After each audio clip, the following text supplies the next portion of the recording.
pleasant waters is the richest region for its age-old traditional and cultural heritage. The Vasishtha Godavari, a tribute of river Godavari, flows fluently with all that vibrant erudition spreading along its banks. Our college was established in 2001 by the Vasishtha Education Society to produce global, competent and dynamic professionals, creating Center of Excellence in Technical Education for Empowerment.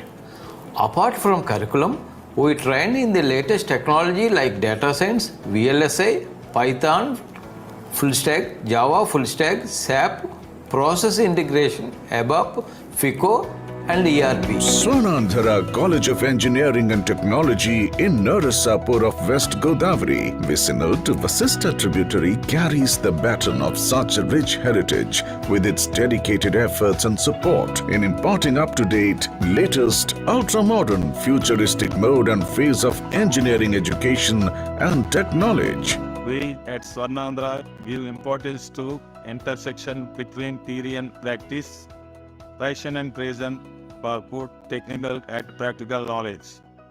It makes our children ready for the industry.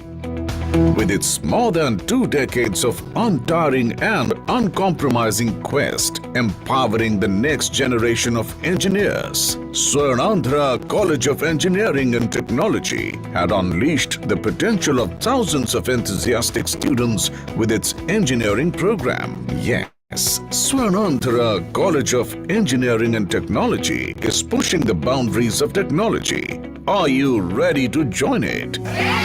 Do you want to forge your own path with its top-notch engineering curriculum? Don't you want to be part of a community of innovators, creators and problem solvers?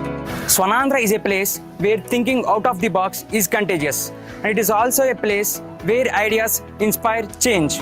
Here you are welcome to the prestigious Swarnandhra College of Engineering and Technology, where excellence meets innovation. Swarnandhra College of Engineering and Technology is a well-maintained campus with green orchard in beautiful ambience, very conducive. 2,000 computers are available with LAN connection and an internet facility of 800 Mbps bandwidth and Wi-Fi signals spread to all the nook and corners of the campus.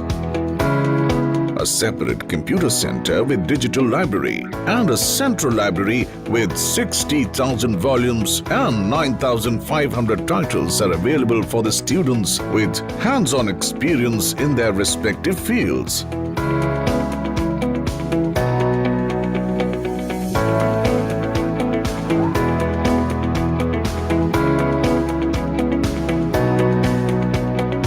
Workshops of all branches, namely mechanical,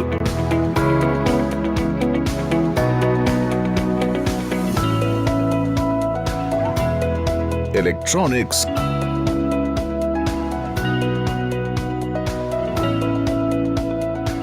computer science,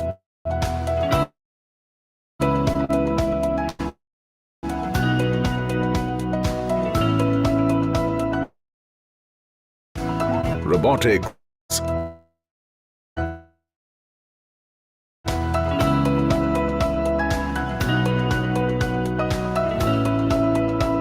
artificial intelligence, nanotechnology,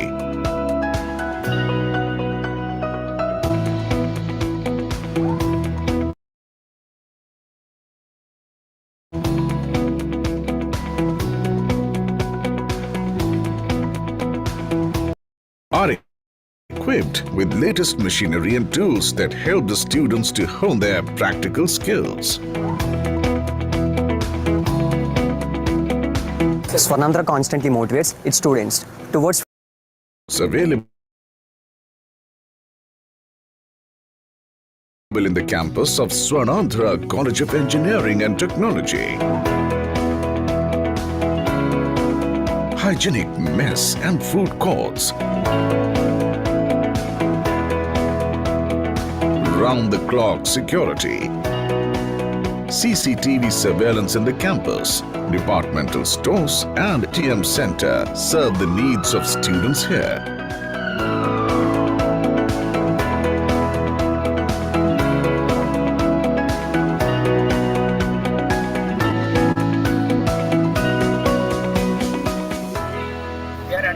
latest technologies in the syllabus and curriculum periodically with the support of industry preference.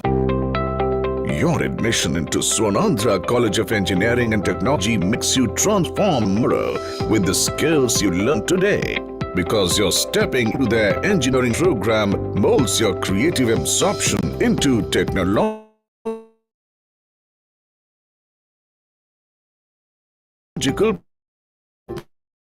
passion, communication, computer science, information technology, artificial intelligence and machine learning, CSE Data Science, CSE Cybersecurity, CSE and Business Systems, Artificial Intelligence and Data Science, Robotics, PG courses such as MBA, MCA, MTech, Structural Engineering, Power Electronics, CAD/CAM, VLSI Systems Design, Computer Science and Engineering, Thermal Engineering, Communication Systems, Diploma courses like Electrical and Electronics, Mechanical, Electronics and Communication, Computer Science and Engineering, Artificial Intelligence are all dealt with equal and efficient range of commitment and euphoria.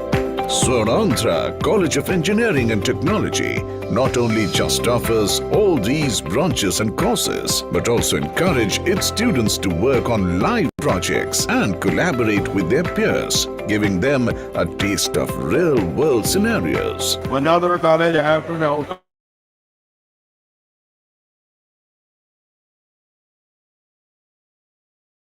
This education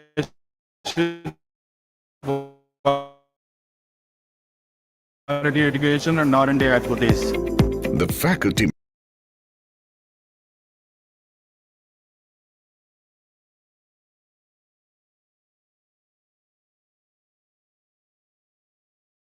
College of Engineering and Technology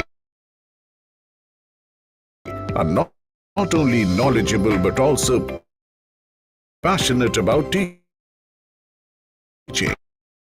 They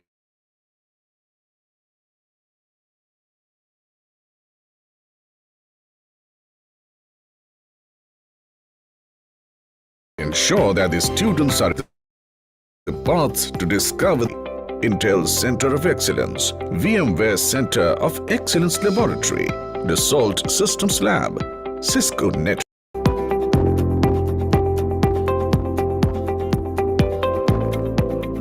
Swarnandhra College of Engineering and Technology believes in the holistic development of its students, where in wide range of extracurricular activities that help students to develop their leadership skills, communication skills and teamwork abilities. Fabulous auditorium that hosts various events and guest lectures.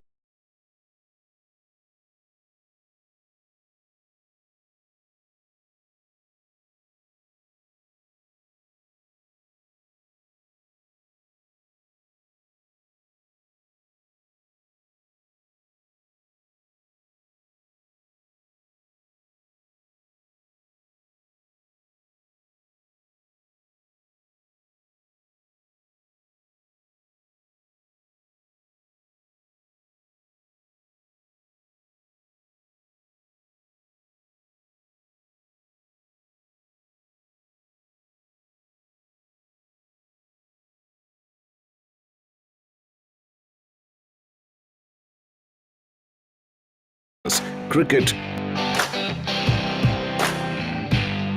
volleyball,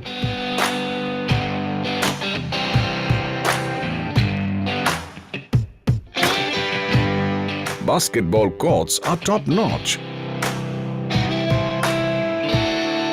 providing opportunity for the students to participate in variety of sports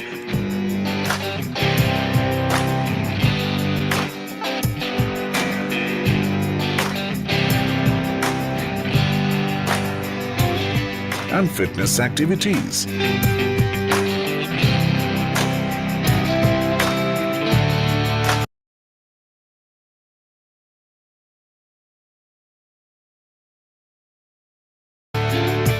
IEEE, ISTE, CSI student branch chapters are formed among students and they function quite effectively in Swarnandhra College of Engineering and Technology.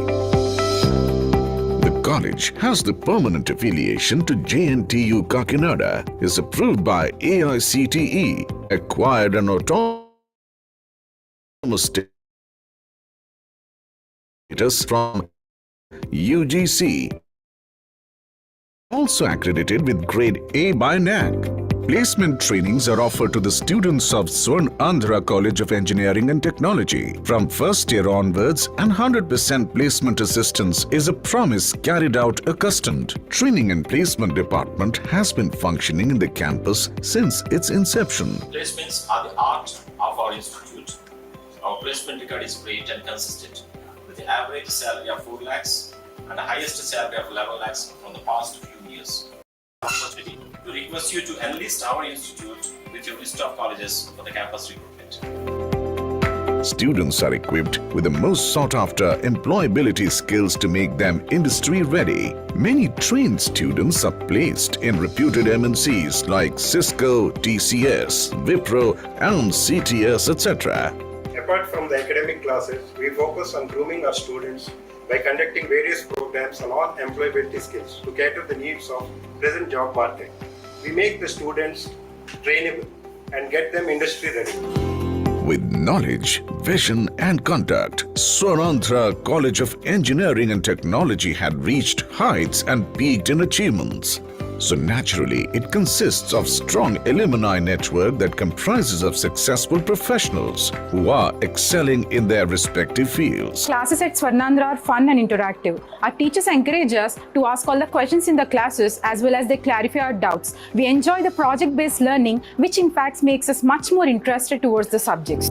They are the source of inspiration and guidance for current students. Why not you, aiming the skies with dreams in the eyes and rainbows in the hearts? Be the part of Swarnandhra College of Engineering and Technology and become a proud Techster.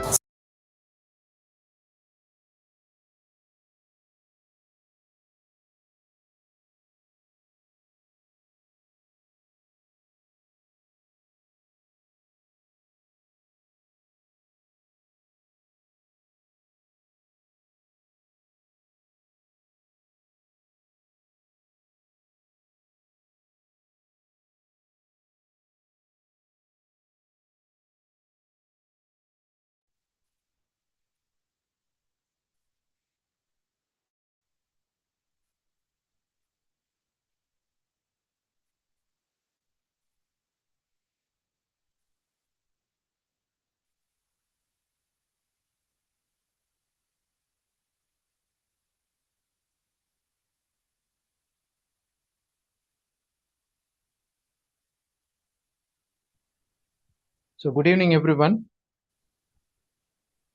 Good evening, Dr. Ravindra sir, Kumar sir.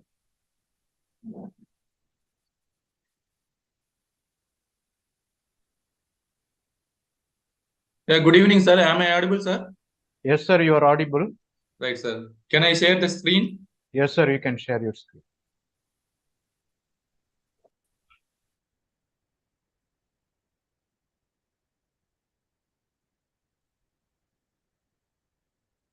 Sir, is this screen visible?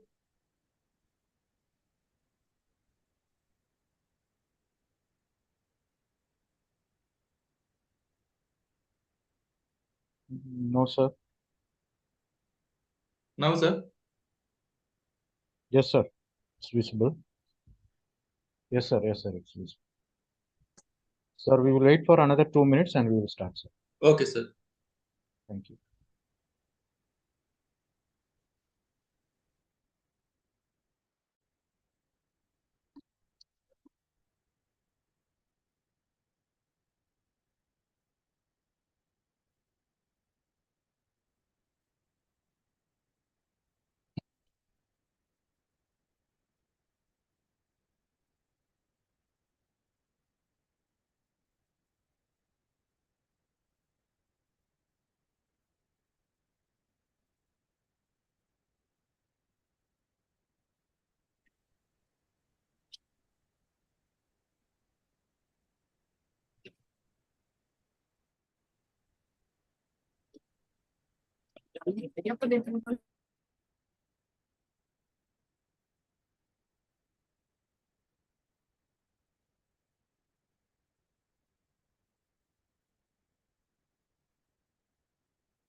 So good evening once again. I welcome you all to the sixth day of six-day faculty development program on recent advancements in materials, manufacturing and technology, organized by Department of Mechanical Engineering, Swarnandhra College of Engineering and Technology, West Godavari District, Narasapur, Andhra Pradesh.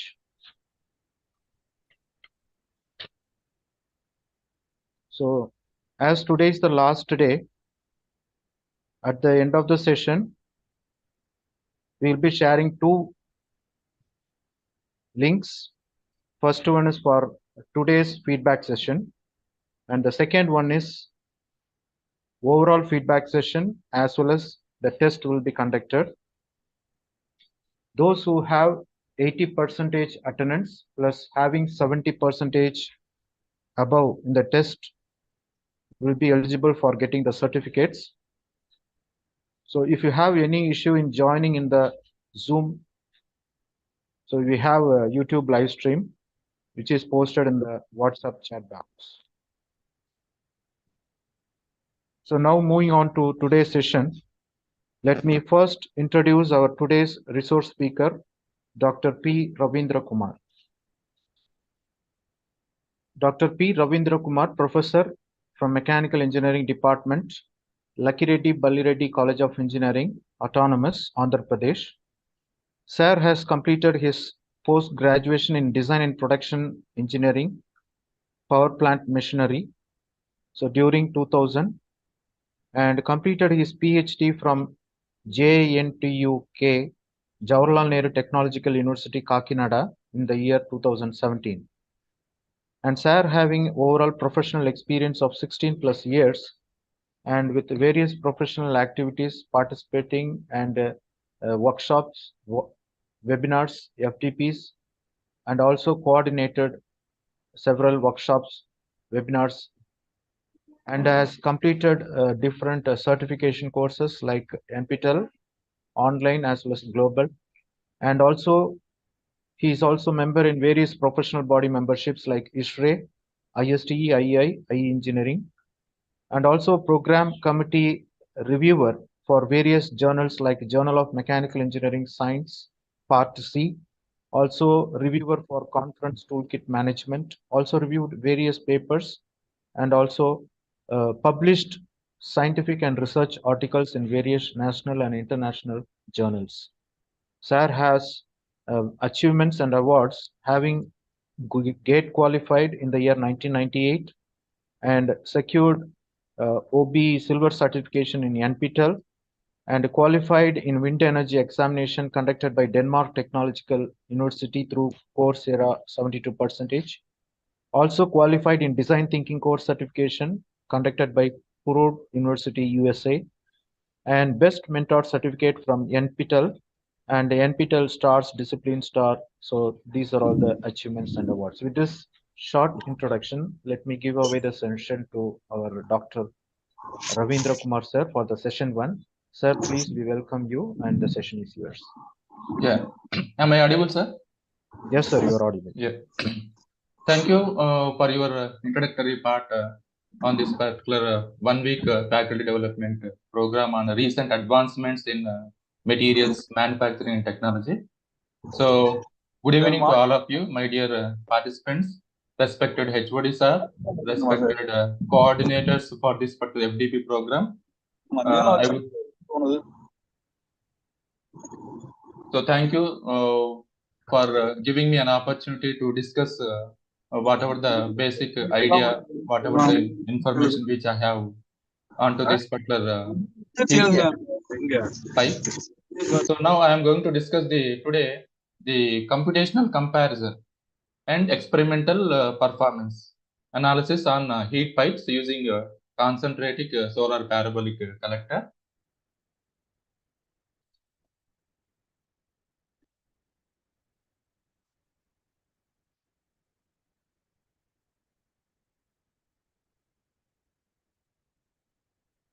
Yeah.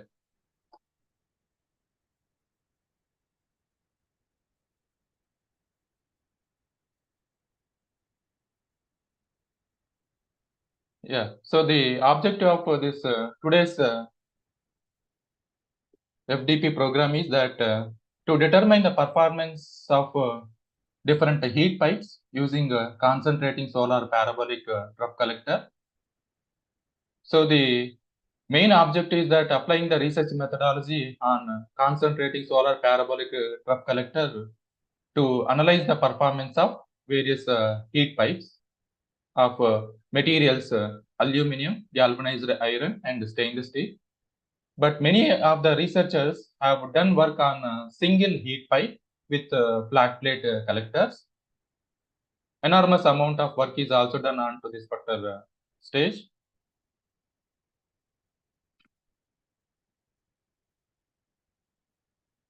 Now, this heat pipe, it is the best heat source to transfer the good amount of heat at high rates, right, starting from millimeters to the several meters long. So this heat pipe is having the high thermal conductance. That means where we can call it as a high thermal conductivity, and how that it is going to be achieved. That particular points we are going to discuss. And these heat pipes are capable of transferring the high thermal conductance even than any metallic conductors. Hence, the heat pipes are very efficient two-phase passive devices. So then, coming to this one, what is the basic difference between this heat pipe and the heat exchanger? In heat exchangers, where you can find out only the one-phase boiling, that is either you can find out the boiling or you can find out the condensation in heat exchangers. Whereas in this heat pipes, you can find the two phases, that is both boiling and that is evaporation and condensation, that you can find out onto this particular site. So at the end of listening this particular lecture, where the participants are going to identify the different types of heat pipes available in literatures and its performance parameters to solve the heat transfer aspects of different heat pipe materials. So that is the outcome. Now, today I am going to discuss the journal which have published last year, that is Proceedings of Institution of Mechanical Engineers, that is the Journal of Power and Energy. So the topic is computational comparison and experimental performance analysis on heat pipes using concentrating parabolic trough collector. So myself and one of my MTech student and my colleagues. So that is the volume 236 and issue 5. So last year it was published. So that particular content I am going to discuss right now, because this FDP means the faculty development programs, means we need to discuss the latest, the much content and the latest innovations which are happening onto the heat pipes. So today's present content is what is the research methodology that it is applied to the heat pipe and experimental parts. And when we take up the experimental parts, so what is the mathematical modeling equations are involved there, and the flow chart, how the design optimization can be done, and computational fluid dynamics are ANSYS results model of a solar heat pipes, results and discussion and the conclusion. So that is the contents.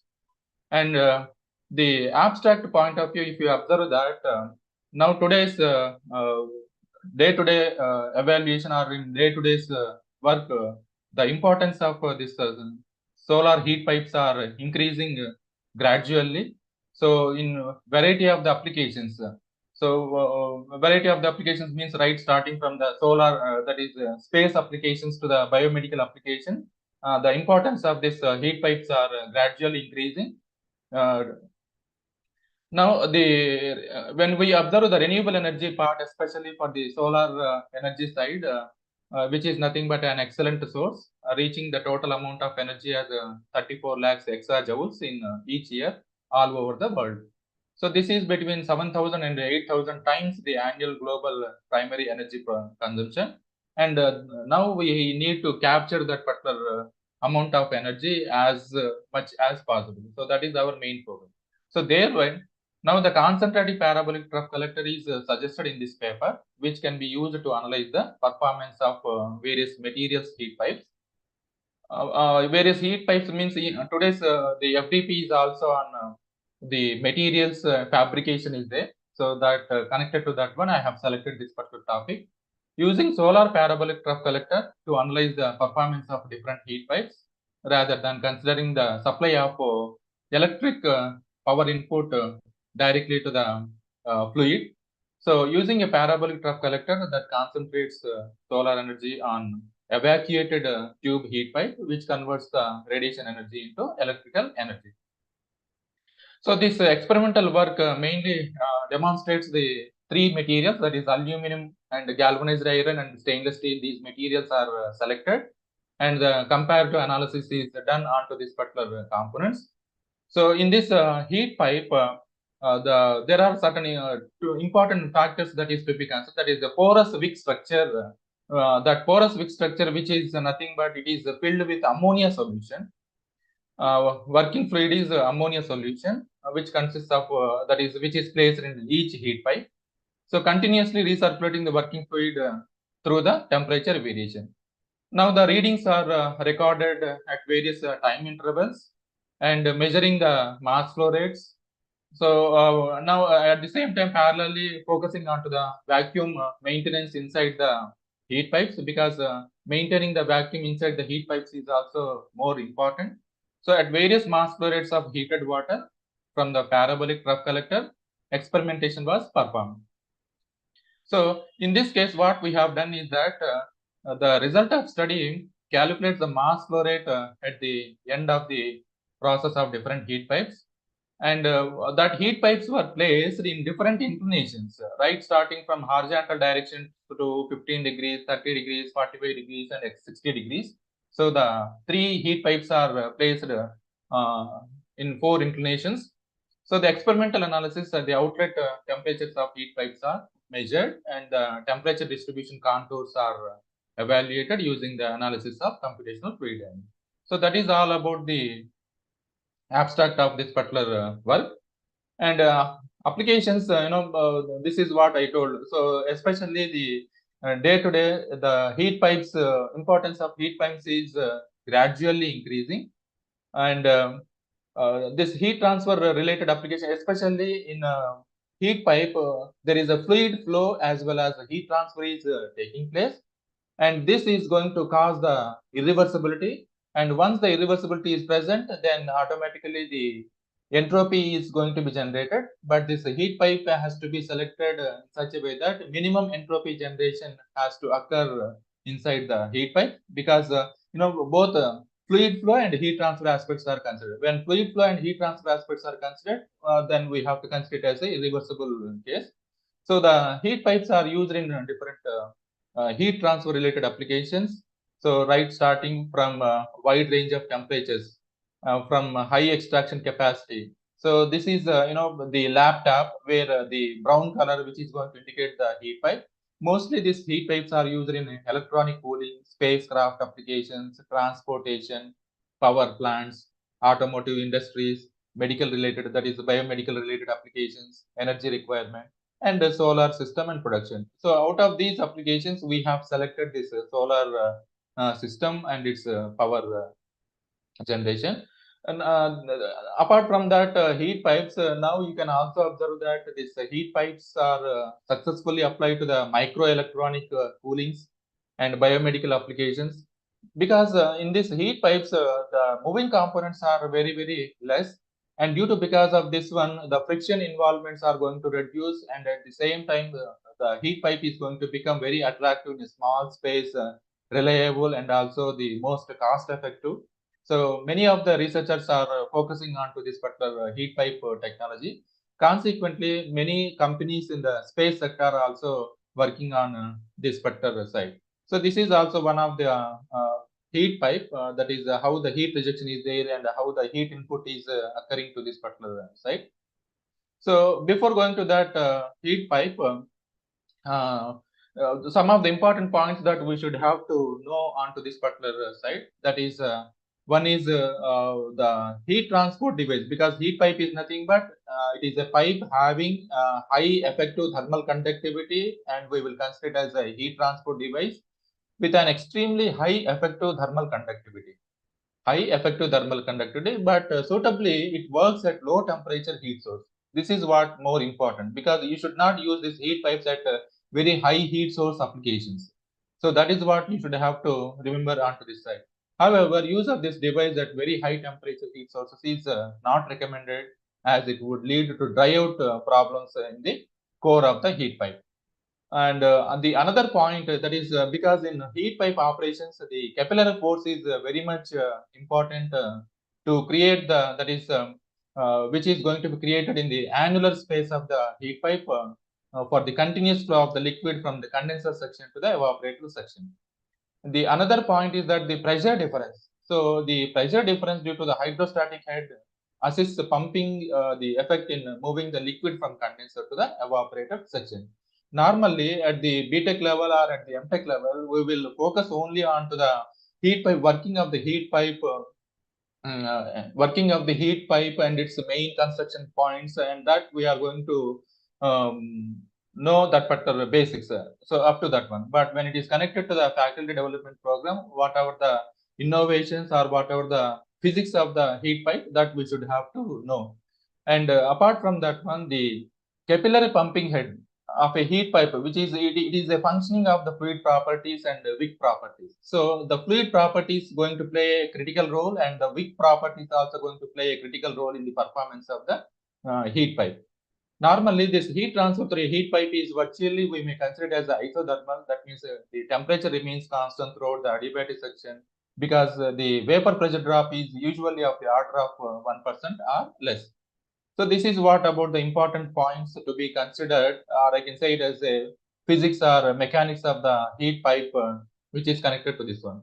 Now, what is the main principle involved in this heat pipe? And this heat pipe is consisting of the evaporator section, where the sunlight is focusing onto the evaporator section, so that the fluid, that is the ammonia, is considered here. That ammonia is going to evaporate onto the evaporator section, and which gets heated. That ammonia is going to move from the evaporator section to the condenser section. Sometimes it is by in terms of the gravity, or in terms of the some pumping head. So in the condenser section, heat is given to the water in the basin, and vapor becomes the liquid in the condenser section, and which comes back to the evaporator section, that is through the wick pores by gravitational force. So this is the structure of this particular heat pipe, that is the cool liquid and heated liquid. And the heat pipe is nothing but it is a thermal device which allows an efficient transport of the thermal energy. So normally this heat pipe, which is the structure is consisting of very thin layer of porous material, usually referred as a wick. We can call it as a wick material. So the container may have a cylindrical shape or any other shape that conveniently manufactured or fabricated. The pores of the wick are filled with a working fluid, that is ammonia is selected for this particular case, and the vapor of the liquid occupies the remaining internal volume.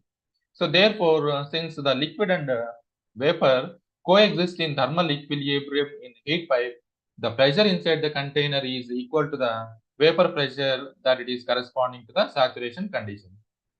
Now the classification of the heat pipes, there are the various types of heat pipes are there. So apart from that heat pipes, I will discuss 2 to 3 heat pipes. That is the thermosiphon heat pipe, and the another one is capillary driven heat pipe. So the thermosiphon, or somebody they may call it as a thermosiphon. It is a nothing but it is a passive heat pipe or a passive heat exchange, which is based on the natural convection process.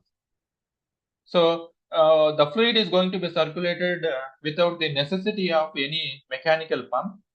So the thermosiphon is a two-phase closed wickless. So that you have to observe, it is a two-phase closed wickless heat pipe supported by gravity, in which the condenser section is placed on the top of the evaporator. So that is very important. The condenser section is always placed at the top of the evaporator section, so that the condensed vapor is returned by gravity resistance. So when there is no gravity, the wick allows the heat pipe to transfer the heat, which is useful in space. So that is the thermosiphon. And capillary, the meaning itself is going to give the capillary, right? So The capillary driven heat pipe, which is also known as a conventional heat pipe, which it is consists of a closed container in which the inner radius of the pipe is located in the wick.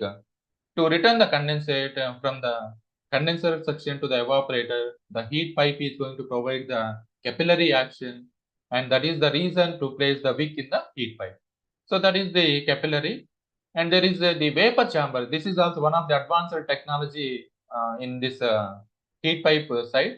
So for heat spreading and isothermalizing, a vapor chamber is used. Now you can observe the diagrammatic sketch. The evaporator section, vapor flow, liquid flow. Liquid flow is going to happen in the wick structure, and the condenser section, which is going to give the heat out. It is a flat type heat pipe, and which is used for very small temperature gradients. So this is usually used in high heat flux applications. That is very important. Usually used in high heat flux applications, and when the two real dimension, that is the two-dimensional spreading of heat over a large area is needed. In that case, this particular vapor chamber is used. Next, there is another one is the rotating heat pipe. So the rotating heat pipe means the pipe it is a process in rotating heat pipe. It does not depend on the gravity. But as in the case of a thermosiphons and conventional heat pipes, it depends on the gravity. So that you have to observe. So to predict the rate of heat transfer, the rotating wickless heat pipe and analytical solution was developed, which was a conical shape which rotates about it. And that is one rotating heat pipe. And there is a gas loaded variable conductance. So when I talk about the variable conductance, there is a steady state conductance heat pipes are also there, and variable conductance heat pipes are also there. So this variable conductance heat pipes, which has a long which has a long reservoir with controlled amount of a non-condensable. See here, non-condensable gas, NCG. That means the gas should not condense when it is working in that particular reservoir. So this NCG drags towards the condenser end, and by flowing the vapor of the working fluid, which has the almost all having the same functioning as that of the heat pipe. So this gas loaded variable conductance heat pipe, which works on altering the available condenser space for the working fluid. And the another one is the loop heat pipes. So which are nothing but it is also a two-phase passive heat carrying device. That means here the capillary action is going to circulate the working fluid. So that is you have to observe. That's why in the initial stage I have discussed the capillary action, and the another one is the pressure head. So this particular things in the initial stage that I have discussed. So the loop heat pipe, which converts only the evaporator section from conventional heat pipe with the wick structure, but the purpose is to take the advantage of reducing the loss of hydraulic pressure. This is what I told you, that the loss of hydraulic pressure in the remaining part of the heat pipe. This is also one of the. So there are some other more sophisticated heat pipes designs are also there. That is viable conductance heat pipes, thermal diodes, pulsating heat pipes, micro heat pipes, sorption heat pipes, magnetic fluid heat pipes, and capillary pumped loop heat pipes. So these are all the things. That is the annular heat pipe is also there. So now coming to the experimentation part. So the equipments which are selected is stainless steel material, aluminum, galvanized iron, and the working fluid is ammonia, and its boiling point is minus 33 degrees centigrade. And the wick material, that is a porous wick structure, and other equipments where the vacuum pump, thermocouple, thermometer, and supporting table. So this is what the things. And let me to tell you that after registering one course in energy conservation and waste heat management through the NPTEL course, then I have gained a lot of much knowledge in heat pipes. Before that one, I know only the 5 to 10% of the basics in heat pipes. But after registering that course in that one, then I have gained the lot of knowledge onto this one. So this is the heat pipe which is having the very high thermal conductivity in the range of 1000 to 10,000 watt per meter Kelvin. But this heat pipe is, it is evacuated and the fluid is filled. That is what you have to observe. So this is the diagrammatic sketch, and some of the slides were I have taken it from the NPTEL course on energy conservation and waste heat recovery. So these are the slides from waste heat recovery from the NPTEL site. So this is the heat input, and when you give the heat input, the ammonia is going to be evaporated, and that vapors are going to transfer through the red color direction lines, and it is going to come onto the condenser section, and it is going to give the heat output. Then once the ammonia vapor condenses, that liquid is going to pass through the wick structure. That is what you have to observe, through wick structure, and again it is going to come back to the initial stage. So this is the heat pipe, and that heat pipe is consisting of three sections. One is the evaporator section, adiabatic section, and the condenser section. These three sections are there, and in terms of the diagrammatic sketch and also in terms of the experimentation, that I will show it to you. And normally we may not focus on this temperature TS diagram for the heat pipe. And if you observe that the temperature versus entropy, how that particular cycle is there, right? So the process 1, it is nothing but the evaporator section, and next 2 to 2 dash, that is the adiabatic section, and 2 to 3, which is the condenser section, and from the 3 it is going to pass through the wick structure. So this is the temperature entropy diagram. Means here what you have to understand is that the transporting the heat from point, that is from the condenser section to the evaporator section, where we can consider as an inconvenient location to the point B convenient location. So the flow of the fluid is from the inconvenient location to the convenient location with minimum thermal resistance, right? So that is what. Now, if you just observe that the heat pipe, apart from that one, the heat pipe you can also use in power plant application, that is here you can observe. So this is the heat pipe in the simple steam power, IC engines, and where you can also use this heat pipe in this particular case, and in gas turbines also. So in gas turbine also, where you can place the heat pipe here, so that it is going to transport some amount of the energy.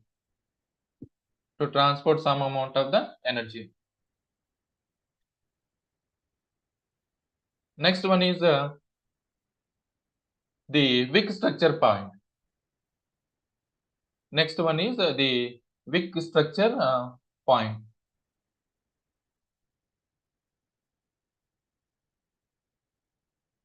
So the wick structures, if you just observe that wick structures, so how that wick structures are there, that you can find. So that is the axial grooves and sintered.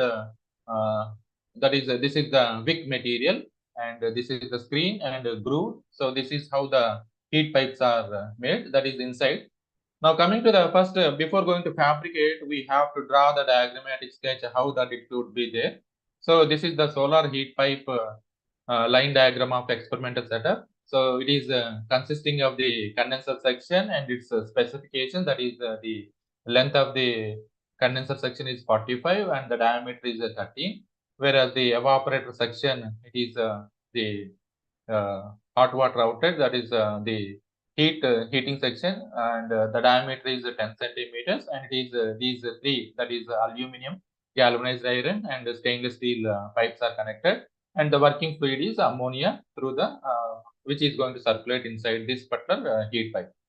So this is the experimental setup actual diagram, that is the condenser section and the evaporator section, and this is the thermocouple thermometer, and the ammonia solution which is taken, and the vacuum pressure gauge which is needed to be maintained inside the heat pipe, and if you maintain the vacuum inside the heat pipe, the effective heat transfer is going to occur, and because in the radiation, the radiative energy will be converted to the thermal energy transport. So in that case, in the radiation, with or without the presence of a medium, the heat transfer is going to take place. And this is the pressure gauge and the condenser and evaporator sections. And the thermocouples which are connected to each heat pipe, you can observe through this particular diagrammatic sketch. So that is 40, and the temperature indicators which are going to, these are the temperature indicators. Next one is the performance of a solar heat pipe, and at our college we have a concentrated solar parabolic trough collector, and it is connected to this particular site. So to operate this particular fluid movement, and the heat is going to be transferring, that is concentrating. So a lot of concentrating energy is taking place, and this is the heat pipe installation there. So this experimental setup, which consists of the main condenser, evaporator section, and 3 different materials, that is stainless steel, galvanized iron, and aluminum. And each pipe is consisting of a porous wick structure, and working fluid is ammonia solution. But these heat pipes are placed in the condenser and evaporator section, and experimental setup is located with a longitude of 81.13. When you study the solar energy, this particular things you are going to know that is what is meant by longitude and latitude.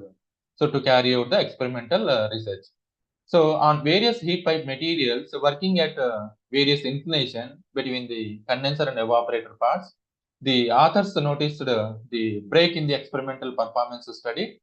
Although enormous research is available on heat pipes, but there are certain results which we are going to quote at the conclusion section. So considering the uses of CSPT, that is the concentrating solar parabolic trough collector, which is used to estimate the aspects of heat transfer under ambient circumstances, the best justifiable solution can be obtained when experimentation is done for varied cold flow rates on heat pipes with varied inclinations to get the optimum solution. So this is the flow chart and the design variables. So the heat pipe geometry, working operating temperature limits, heat flux, and the direction inclination of placing the heat pipes, other requirements, and selection of the heat pipe materials. So that is what you have to observe. Selection of the heat pipe working fluid. So that also very important. That is operating temperature range, working fluid number, and other requirements.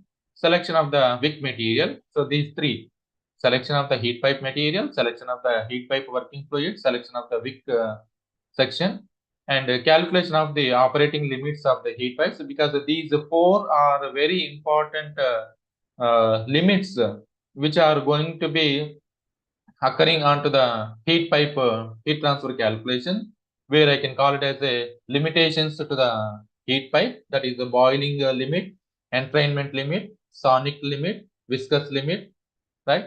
And there is another one is the capillary limit is also there. So that we will discuss. After calculating the operating limits of the heat pipe, that is boiling limit, entrainment limit, sonic and viscous limit. If Q maximum is greater than Q, then it will come down, otherwise it will go back. The finding the thermal resistance, and if the performance is okay, then it will come and they complete the detailed design considering the thermal effects, choosing the alternative optimum results. Now the mathematical, so because the lot of physics is involving in this heat pipes, that is the UL, top loss coefficient, is equal to the top heat transfer heat loss coefficient. Over this is nothing but overall heat transfer coefficient, and top loss coefficient, bottom loss coefficient, edge loss coefficient, UL, that is the overall heat transfer. Because why we are considering the overall heat transfer? Whenever there is the conduction, convection, and radiation is there, in that situations we will go for the overall heat transfer thing. Otherwise, it is not necessary, right? So that in case of a purely conduction, Q is equal to minus Ka dt by dx. In case of a convection, Q is equal to Ha delta T.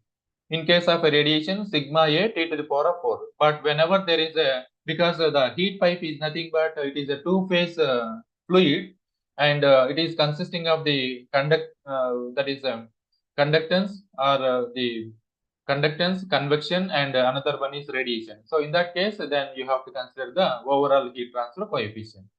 So this is the mathematical equations, and that is the heat transfer for the water side.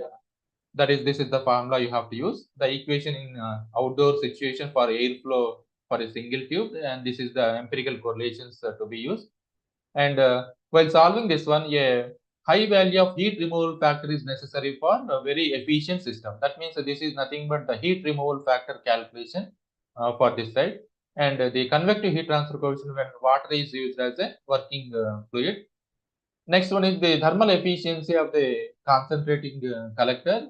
You can find out from this particular formula. And this is important. The effectiveness of a thermodynamic cycle for a heat pipe, it is classified as three things. That is, based on the thermal efficiency of heat pipes, we have to classify it into three varieties. If eta into temperature is equal to, it is greater than or equal to 0, then we can consider it as heat pipes are used to transform the thermal energy into other forms of energy. So this is other forms of energy. That means there is some other form of energy. That means you have to get the work output. Whereas if eta T is equal to 1, then heat pipes are mostly used for thermal energy transport, and this is to be considered for the heat pipe side. If eta T is less than or equal to 0, then we have to treat that heat pipes used for cooling applications. So the effective thermal conductivity of the wick can be found from this particular K effectiveness. This is the mathematical formula. And once after these things are over, then the important parametric factors and limitations affect on heat pipes. So there are four important factors are there, and at the same time 4 to 5 limitations which are going to affect the heat pipe performance. So one is the axial power rating. So in this axial power casing, then this heat pipe is with some inclination alpha. So in order for heat pipes to function, the maximum capillary pumping head must be able to overcome the total pressure drop in the pipe. So what is the total pressure drop? Liquid flow through the wick and vapor flow through the core, and this is the hydrostatic head. So delta PC, that is capillary, which is greater than or equal to, and this particular condition has to be satisfied for continuous flow through the condenser section to the evaporator section. So these are the mathematical formula, and these slides I have taken it from the NPTEL course. And but before going to perform this experimentation, I have registered this particular course. So that's why I am discussing this particular things. Otherwise, before that, even I don't know the inner physics of this particular heat pipe, right? So the Darcy's law, which is because the Darcy's law is used applying it in the fluid mechanics, because there is a fluid flow is there.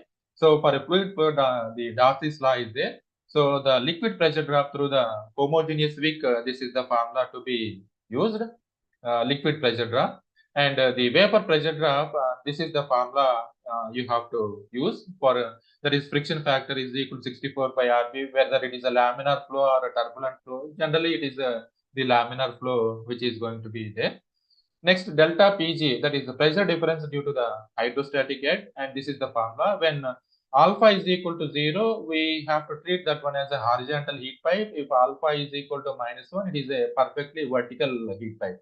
Then the capillary pumping head, that is delta PC, and this is the formula you have to use. That is the wetting surface, that is RC. So this RC is nothing but mean radius of the wick. So this particular condition has to be satisfied. Delta PC maximum, which is greater than or equal to, this is the formula, where normally the change in pressure on the vapor side, which is very, very lesser than the delta PL. So the vapor pressure drop is generally negligible compared to the drop in liquid. So when you observe this particular formula, finally you can get this particular solution. That is capillary pressure head. What is the mass flow rate inside the heat pipe? And this is the formula you have to use. That is m dot is nothing but the mass flow rate of the fluid inside the heat pipe, and the heat transport capability. And this is the formula you have to use. That is Q is equal to m into h of g. and these are the limits. So now you can come to the what are the because these factors are going to obstruct the flow of heat, actual flow of heat from condenser section to the evaporator section.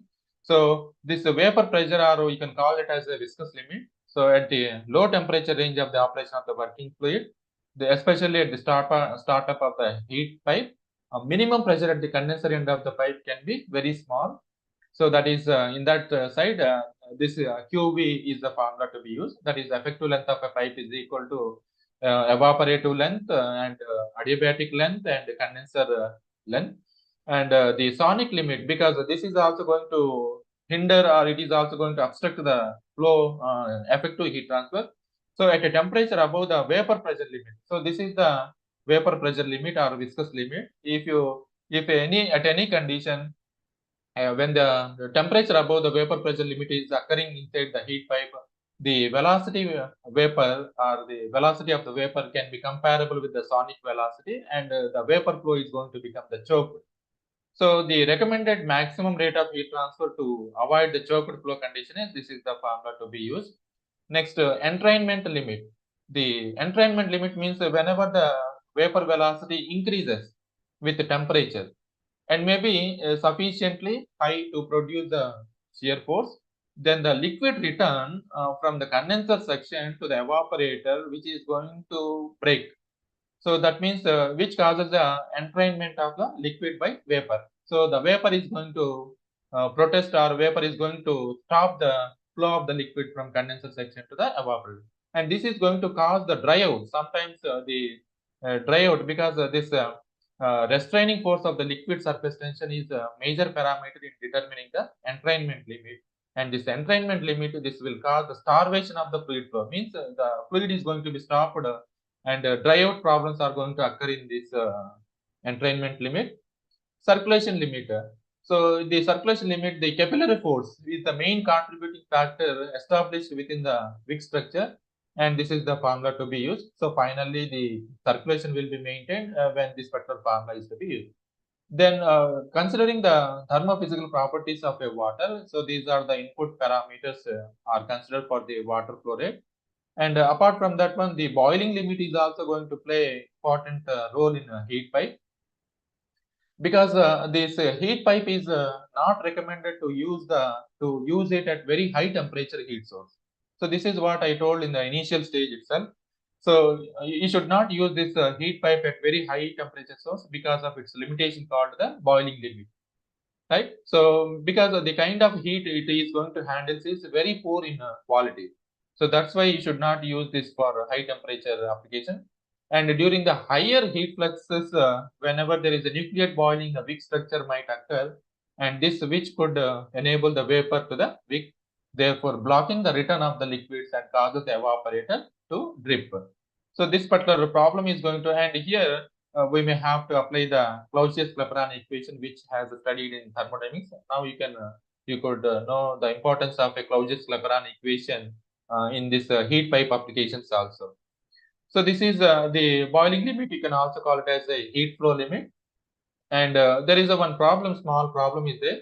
A horizontally positioned heat pipe and its effective length is reduced. Say sometimes if you are trying for the optimum size, and if the effective length is reduced by 30%, while the permeability of the wick is increased by 20%. So in addition to that one, when you replace the original fluid, that means here I have used the ammonia solution. If I replace the another fluid with an alternative fluid which is having the twice kinematic viscosity, then what will be the change in power rating of that particular heat pipe? So the power rating, when you are trying to this particular case, the power rating is going to decrease by 14%. So there is another small one, that is heat pipe, which is the length using a liquid at a mass flow rate, and kinematic viscosity is given, cross-sectional area is given. What is the permeability of the wick? So this is the formula to be used to make the calculation for this particular case. Next, the questions, generally the questions rise in this particular case is what will be the temperature drop in adiabatic section of a heat pipe despite of heavy insulation?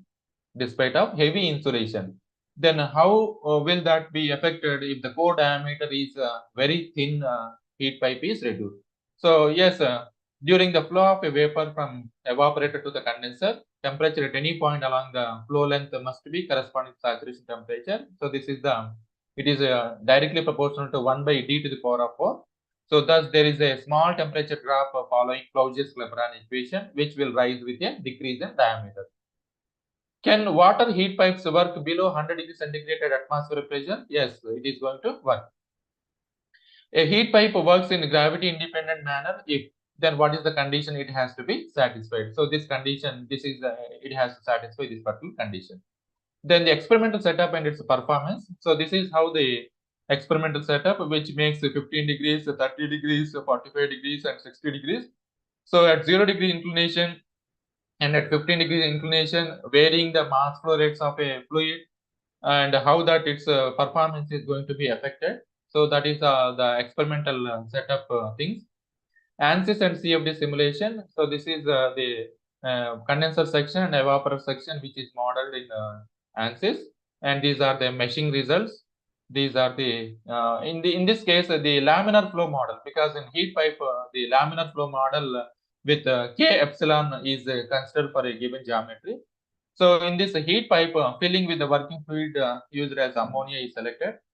The boundary conditions for the case is condenser inlet, condenser outlet, evaporator outlet, and 3 heat pipes inlet temperature and outlet values are given by the above experimental table. So this is how the modeled heat pipe and the flow rate, that is where the wall shear stress, how it is going to be occurring inside this one, and steady state thermal analysis for this particular ANSYS, and heat flux, how this particular heat flux is occurring inside the boiler section and evaporator section. So that is what, and the wall shear stress, because the shear stress is also going to play important role in transferring the heat from evaporator section to the condenser section. And this is the pressure contour, and these are the pressure contours and velocity contours. So these are the velocity contours. So the heat pipe in this heat flux, normally the heat pipe property is nothing but it is the capability of converting or transforming the surface heat flux. That is very important. Capability of converting or transforming the surface heat flux. That is heat flux. We all know that heat transfer per unit area at the heat input zone to a higher or lower heat flux at the heat output zone. Since the heat flow rate is the same in both the zones, the transformed heat flux varies inversely to the ratio of the surface area. So thus, to reduce the heat flux by a factor of 10, the area of the heat in output zone should be also 10 times that of the heat input zone. So this is the steady state thermal analysis and the velocity streamlines, and finally after the number of iterations is performed to get the converged solution, x velocity, y velocity, z velocity, energy and vapor phase. So this is what the thing, and finally the converged solution at the iterations of 600 to 700, it has got the it has given the result. You can observe that from this one. So the number of iterations enrollment to converge the problem. So for providing the residual value of continuity equation, the energy equation and velocities for 3 heat pipes are given as 1 into 10 to the power of 6 and 1 into 10 to the power of 3. So for providing all residual values, the model residual graph is obtained to get the converged solution. Now coming to the results and discussion. So these results and discussion, and I already told that the condenser is filled with cold water and evaporator is filled with hot water, because that hot water you can get it from the concentrating solar parabolic collector, concentrating solar parabolic collector. So the heat will be transformed from the heat pipe. So the ammonia will be evaporated in the evaporator section and condenser section.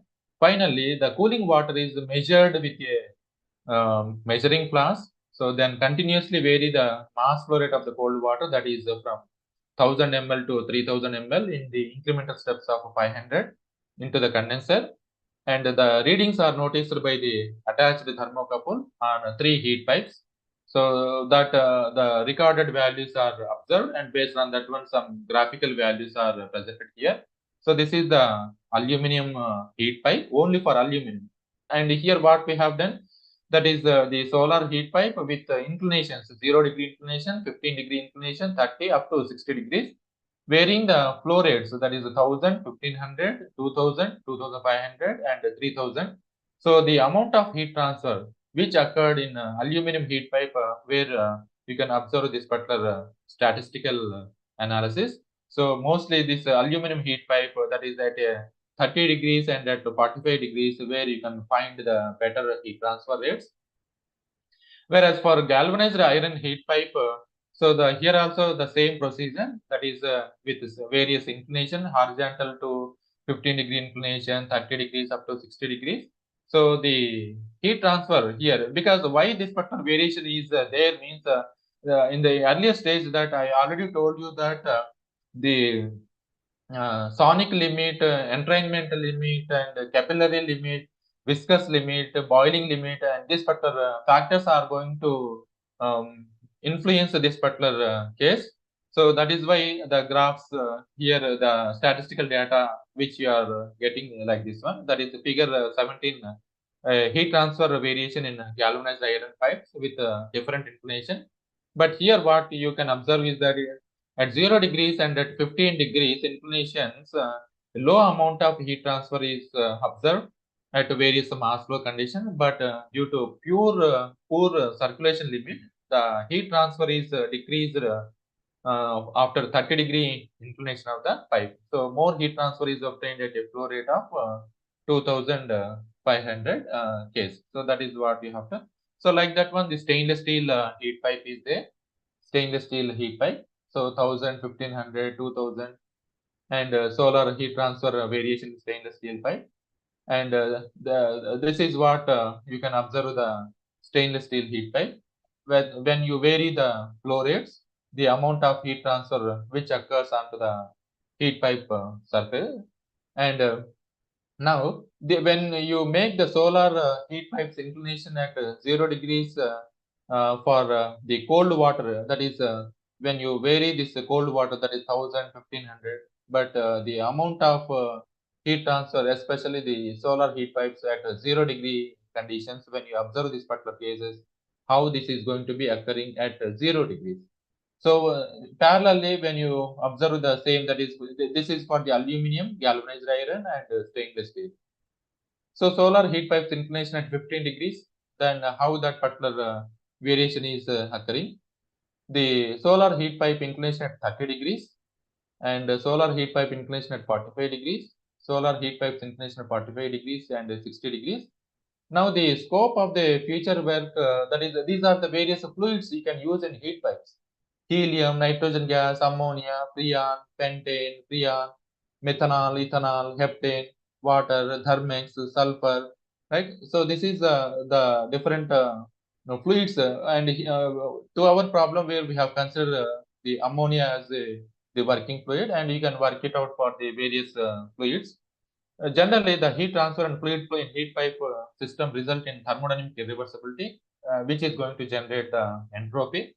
So the minimum entropy generation principle can be used for the optimum design of a heat pipe. Now coming to the conclusions, so the study presented a performance analysis of different heat pipes using concentrating solar parabolic trough collector. The experimentation which has shown the utilization of the solar energy with the help of a evacuated tube heat pipes of different materials, and which transforms the radiation energy into useful work. So these are the conclusions. That is, the first point is that the obtained heat transfer will be different for 3 different materials, for 3 different heat pipes. So the heat transfer calculation have been done for varying solar heat pipe inclination setup from 0 degrees to 60 degrees at the incremental steps of 15 degrees. So the mass flow rates are also varied. Maximum heat transfer occurs at the inclinations of 30 degrees and 45 degrees, where you can find out. That means when the heat pipes are inclined at 30 degrees and 45 degrees, where the maximum heat transfer for this particular heat pipes have given the result. Ultimately, the result shows that maximum heat transfer rate of 150 watts occurs for a mass flow rate of 2500 ml at an inclination of 45 degrees due to more evaporation of ammonia in the aluminum solar heat pipe. Subsequently, the stainless steel solar heat pipe has given the lowest approximate heat transfer, which is only the 9 watts with a mass flow rate of 1000 ml at 15 degrees. So the results also calculate the heat transfer rate at various cold flow rates at different inclination.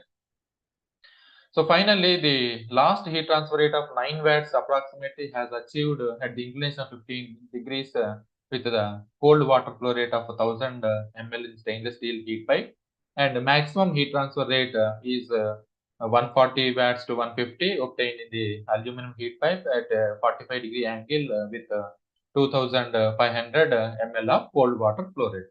So these are the completely results. Now I would like to thank you one and all for patient listening on to this particular lecture. Hope within a time I have finished my task. So if you have any doubts, then you are welcome to this particular question. Sir? Thank you, sir. So, dear Hello, sir. participants, if you have any queries, you can unmute yourself and you can raise your doubts. Hello, sir. Yes, sir. Good evening, sir. Good evening, sir. What about the tube diameter, sir? Tube PHP diameter, sir, that tube diameters are variable. That is, that are going to vary in markets, sir. So we could not find the equal diameter heat pipes, sir. So the diameter is also going to be affected. So in the market, when you go to the market, the stainless steel pipe diameter and aluminum pipe diameter and galvanized iron pipe diameters are completely different, sir. Why? Because for getting pulsation, the diameter is one of the basic criteria. Yes, sir. Yes, sir. The diameter, which is also going to influence some of the results onto this particular case, sir. So, because we have tried our best level to find out the equal diameter heat pipes, equal diameter materials in the market, but we could not be able to. And whatever the things are available, and we have done the experimental things, sir. We have tried a lot to get the equal diameter pipes.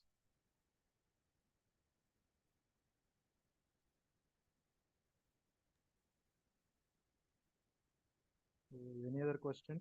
Please unmute yourself and you can raise doubts.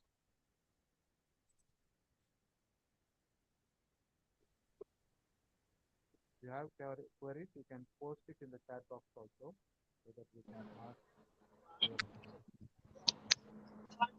Hello. Hello. Sir, one more question is, sir, if there is a orientation effect, 0 degree, 30 degree, 60 Yes, degree orientation. Yes, sir. If I am taking as a 0 position, that is a gravitational force. Yes, sir. If I am going for 30 degree, Yes, sir. what is the liquid ammonia I am filled inside the PHP? Yes, sir. We are placing it the condenser and evaporator. The evaporator, the condenser, that will be somewhat Yes, sir. position, So, any one part. yes, sir. So Outcases, here, yes, sir. Here, the temperature indicators. So we have fixed the temperature indicators at various levels onto the adiabatic section side, and that it is going to measure the temperatures at that particular location, sir. So what is the temperature of the ammonia for a galvanized iron pipe and stainless steel pipe? So based on that particular results, we have plotted the graphs, sir.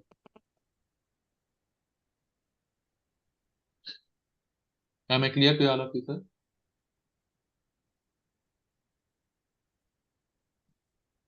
Any other queries?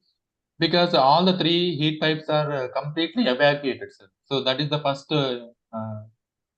we have to take care about that one, because if any air is trapped there, the heat transfer performance is also going to be affected.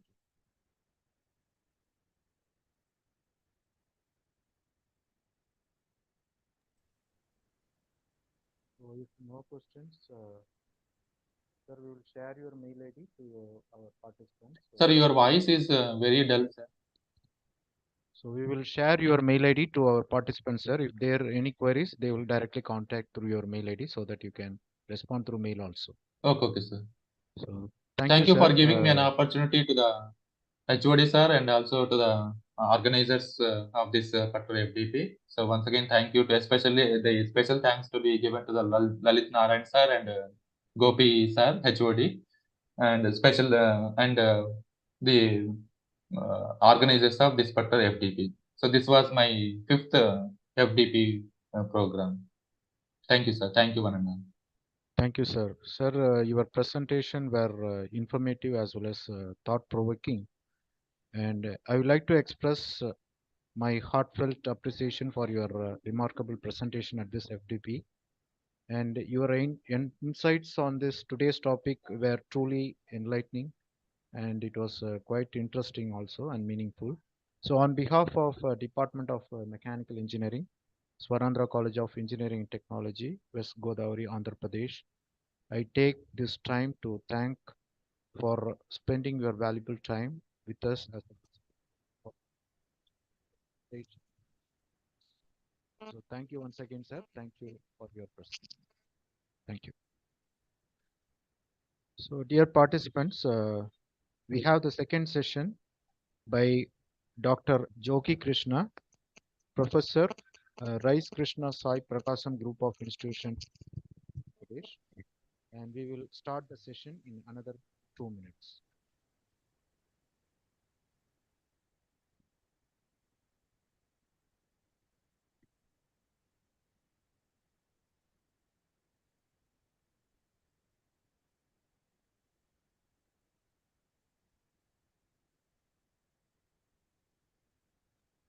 Those who joined right now, a small information.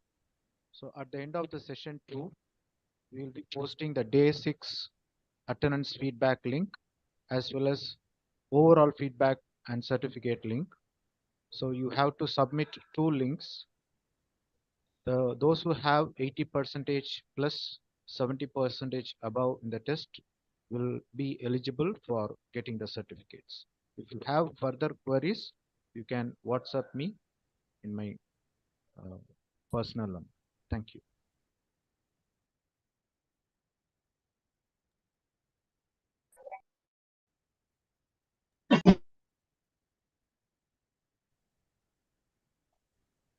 Dr. Jogi, sir. Good evening, sir. Welcome, sir. Sir, good evening. Yes, sir. You can share your screen, sir. Sure.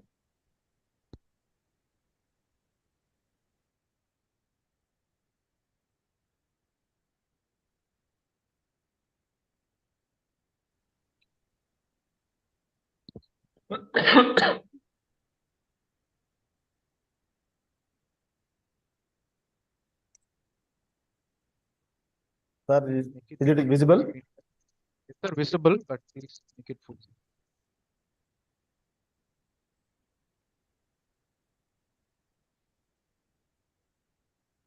No. I can.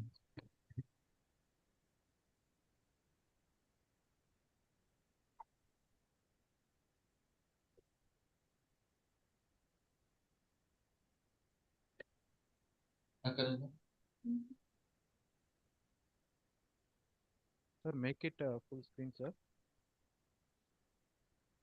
Sir? Your screen, make it full screen, sir.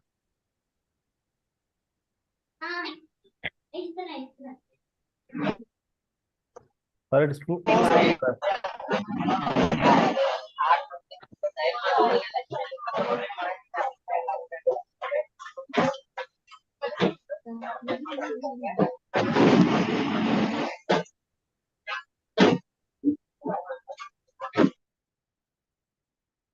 Sir, already given a slideshow.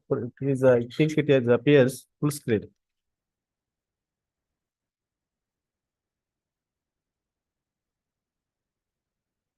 Hello.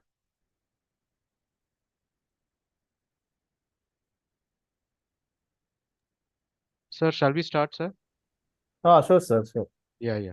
So, dear participants, now moving on to the today's second session and final session of 6 days FDP on recent advancements in material manufacturing and technology. Let me have our second session speaker, and let me introduce our today's resource speaker, Dr. Jogi Krishna, Professor Mechanical Engineering, Rice Sai Prakasam Group of Institutions, Ongole, Andhra Pradesh. Sir has completed his post-graduation in heat transfer in energy systems from Andhra University during 2003, and Sir has completed his PhD in mechanical engineering from Andhra University during the year 2018. So overall, having 20 plus years of experience in academic, and Sir having area of research in thermal engineering, heat transfer, heat pipes, heat pipe with phase change materials. He also has published more number of papers, research, and as well as scientific articles in journals and conferences, as well as published one book chapter. And Sir has various category in FDP workshop as a coordinator, convener, also attended more number of workshops and completed certificates on NPTEL online certification as well as global certifications. Sir also a professional body membership in ISTE, IEE, having various administrative roles as being NBA coordinator institute level during 2018, as well as a MAC coordinator.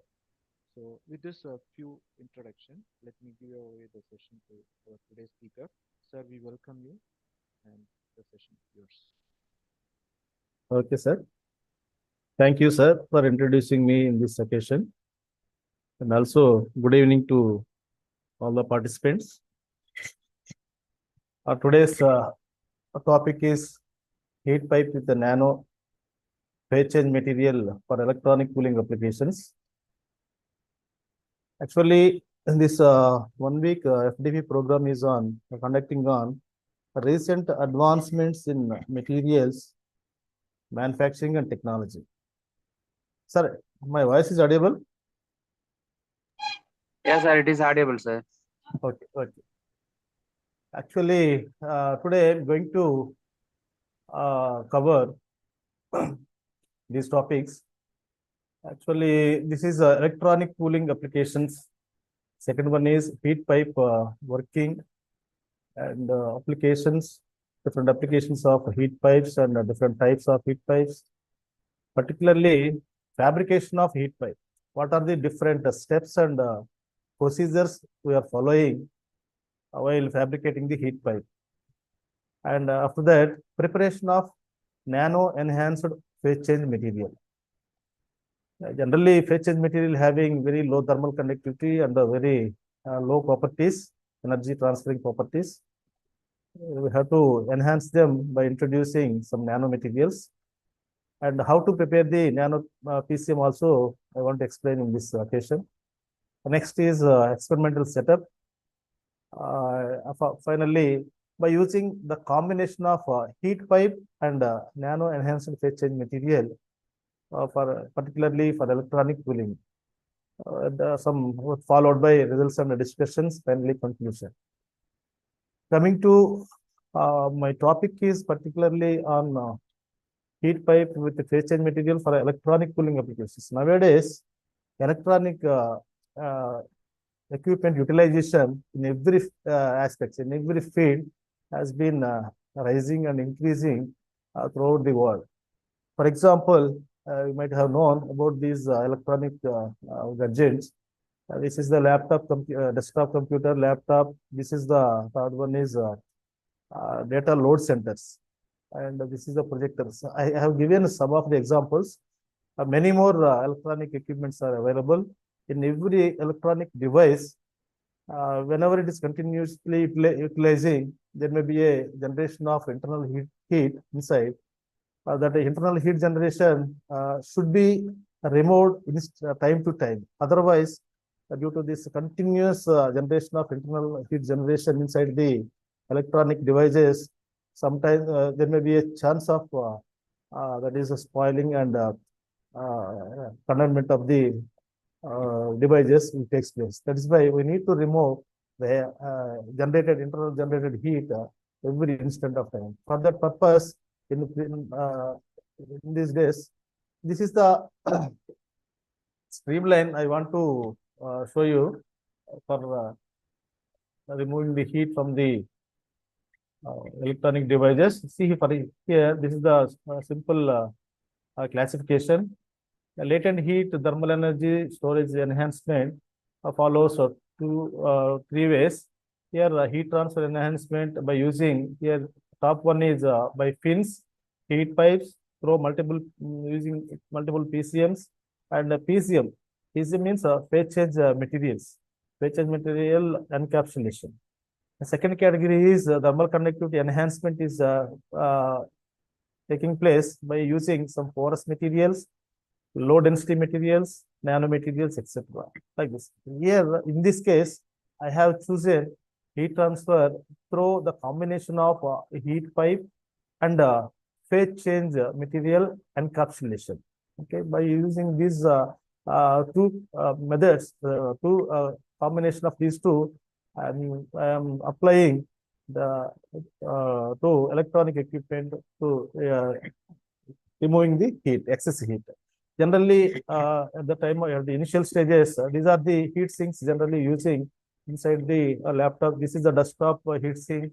Okay, this must be, I think, rectangular shaped array of pins which are used into some amplifiers or some electronic boards like this. These are all our heat sinks. We are all might known about these things in electronic equipments for discharging the excess heat. Coming to heat pipe, I think in previous speaker, Dr. Ravindra Kumar, I think he has delivered his lecture also on heat pipe. I think he has given some basic information about the heat pipe. That's why it is for me it is very easy to skip some slides. Just basic things. I want to introduce what is heat pipe and some kinds of heat pipes. Afterwards, I will go to the actual problem. Heat pipe is nothing but everybody I think knows. Heat pipe is a simple device which is made of air to transfer the heat from one location to the other location using continuous evaporation and condensation cycle. Heat pipes are referred to as superconductors of heat due to their fast transfer capability with low heat loss. Okay, heat pipes are what are the major heat pipe applications? Not only electronic cooling applications, it can also be used in aerospace applications like that is satellite solar array, shuttle leading edge, and also some of the particularly mechanical applications, heat exchangers, other applications like production tools. Production tools means, say for example, you take a lathe machine in which there are some rotating parts are there. For example, a spindle is rotating, and at the same time, one more, not only lathe machine, wherever there are a rotating members are there in a radial drilling machine or any other parts, rotating parts there inside which we are incorporating the that is rotating heat pipe. From them also we can extract the or remove the excess heat that is generated inside. Coming to some of the applications of electronic, particularly electronic applications of heat pipes in devices. See, this is the first device. First diagram shows the inside portion of the laptop computer. See here, this is a copper tube is nothing but a heat pipe. Generally, one end of the copper tube is connected to where the internal heat generation is occurs. For example, see here I am showing this is the internal heat generated portion. One end of the heat pipe is attached here. This should be acted as a evaporator section. The other end is connected to and exposed to the surrounding environmental conditions. The second end is acting as a condenser.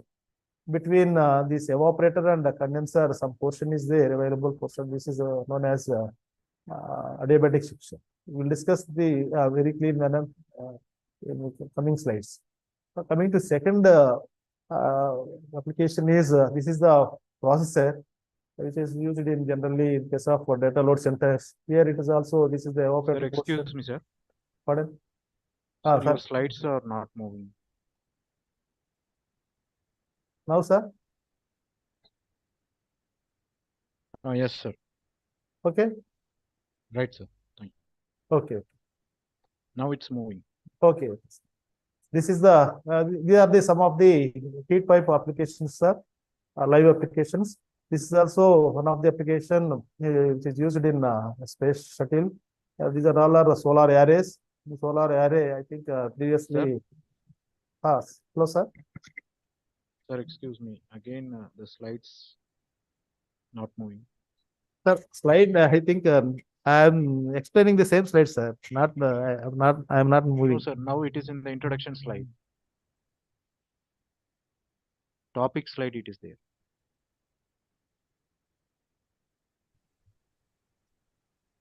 First slide is seen, sir. Still, it is in slide number 2. Actually, here it is showing that slide number 10 like that. Sir, in the top you can see one small window, resume slideshow. Can you please click that one? A blue color window. Resume? On the left top corner of PPT. Yes. You have resume slideshow. Not getting, sir.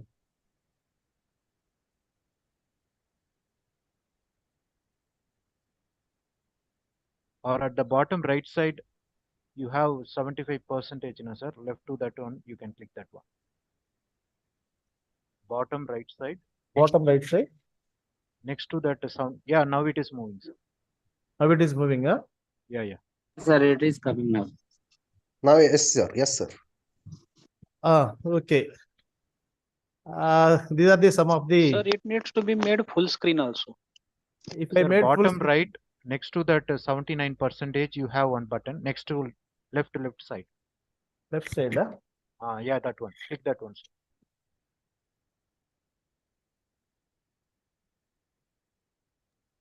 Otherwise, press F5, sir.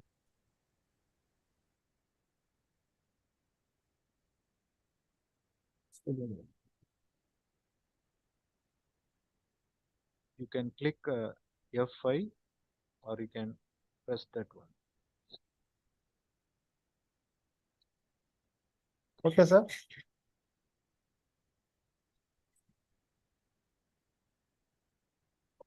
Hello. Still in the same. Sir, sir, it is not. I think my system problem is there, I think.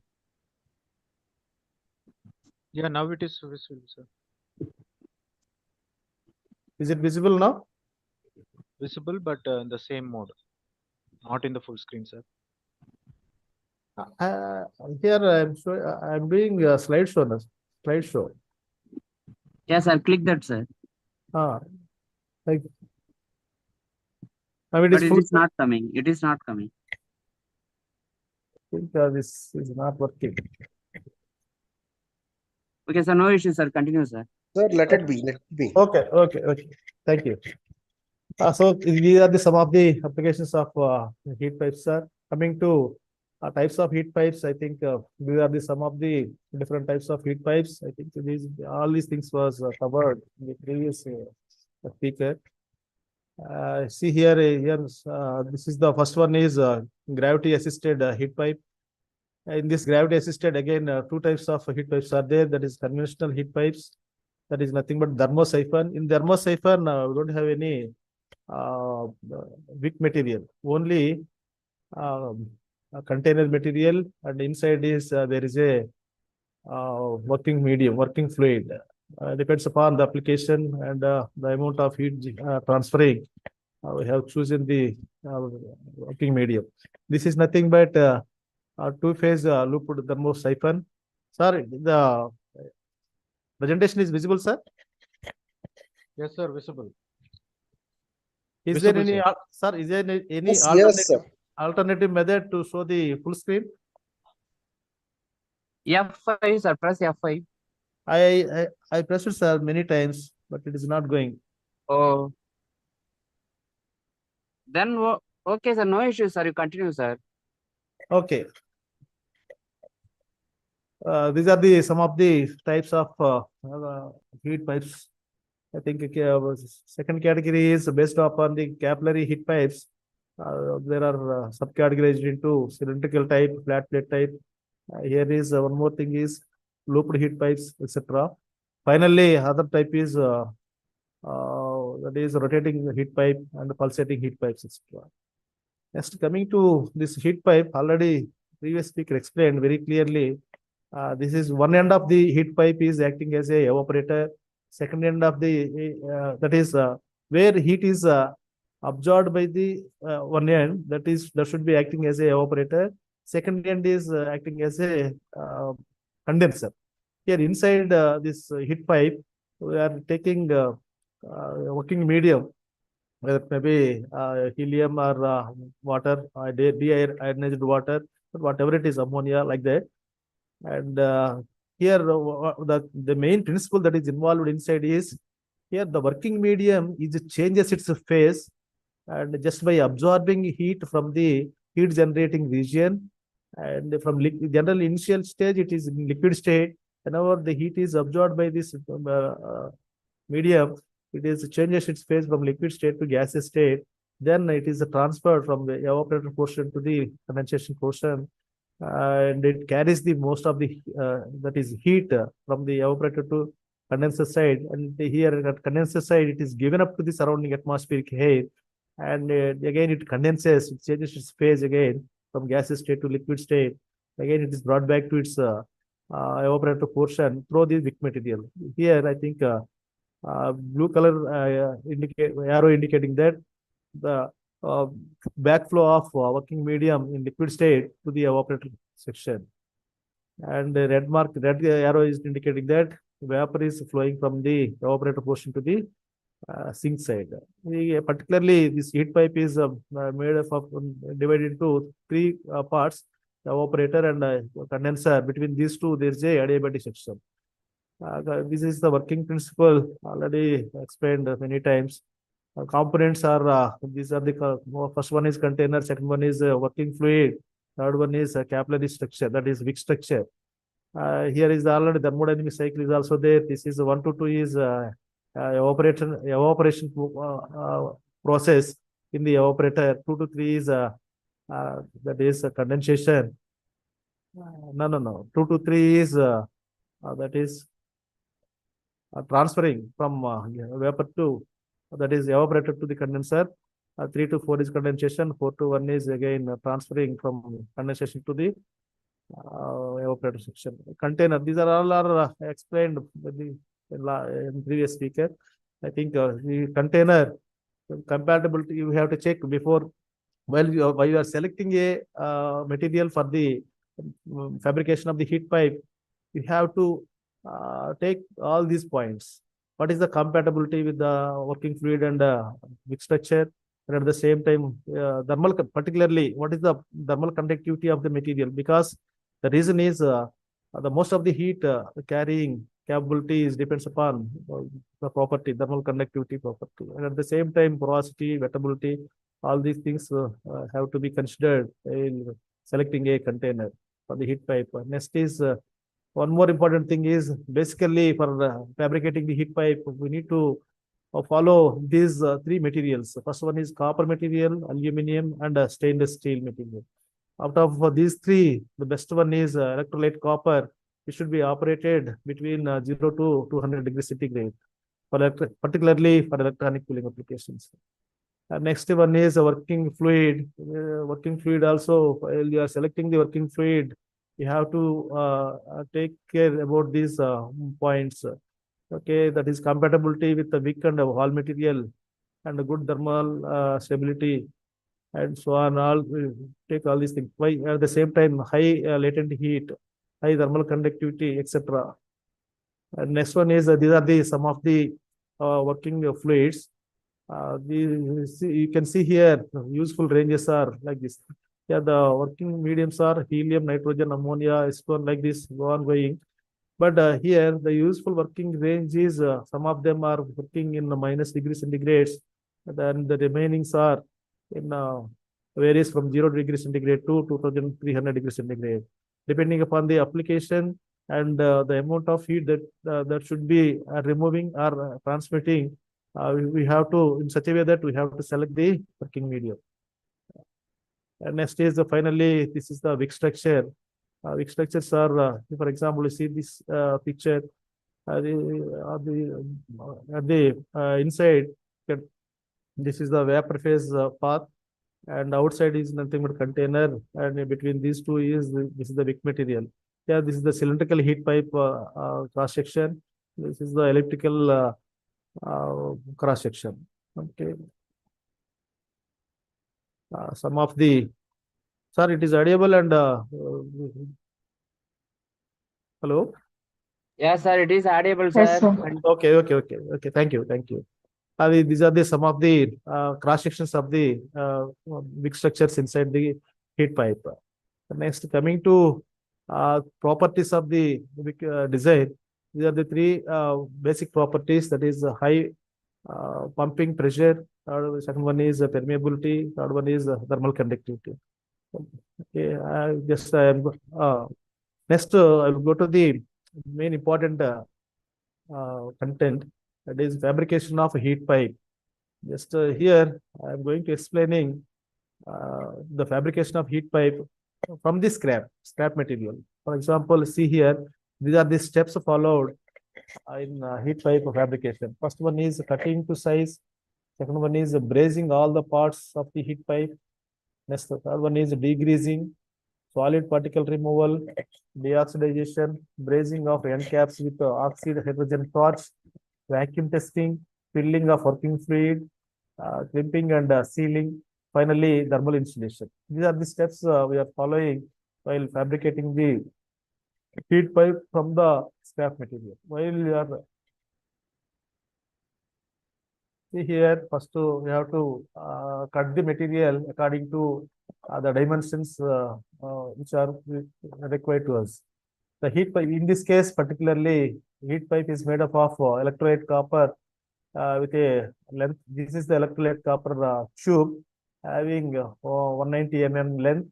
Outer diameter of the pipe is 7.8 mm and inner diameter of the pipe is 6.8 mm. The total pipe, heat pipe is divided into three major parts: evaporator, energy storage tank. Energy storage tank is fabricated at the adiabatic section. Complete adiabatic section is filled with energy storage tank, in which we are going to pouring or adding the phase change material. Next one is the heat sink also is important. In the heat sink, there are 10 fins are fabricated. Their size is 50 by 60 mm and the thickness of the fin is 0.2 mm. Next, after brazed all the parts, this is the shape of the heat pipe. See here, you can see this is the evaporator portion. This is the middle one is adiabatic section. Last one is heat sink, that is condenser portion. This adiabatic is evaporator portion is nothing but a 50 mm in length. Adiabatic that is sink length is 60 mm. Between these two, 80 mm is nothing but adiabatic section. Okay, that's a degreasing process. What is degreasing means? It contains of three phases: chemical cleaning, degreasing, and rinsing. Various parts of this heat pipe. After brazing, this diagram seems to be somewhat rust forming like that. We need to remove all these things by sinking or soaking in trichloroethylene, that is 1:1:1 solution for 2 hours. After chemical cleaning, The process removes unwanted strains, contaminations, surface, or trapped chemicals or dust, etc., and so on. After completing this chemical cleaning and everything, we need to protect them in a plastic, the wrapping in the plastic material, because if it is exposed to the surroundings, there may be a chance of taking the rust formation. That's why we need to protect them in a sealed cover.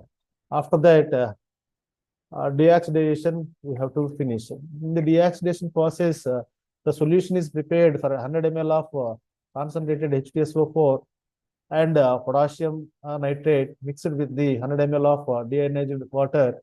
The heat pipe and the wick end caps are first treated with the deoxidizer for few minutes, rinsed with deionized water, and finally rinsed with the methanol.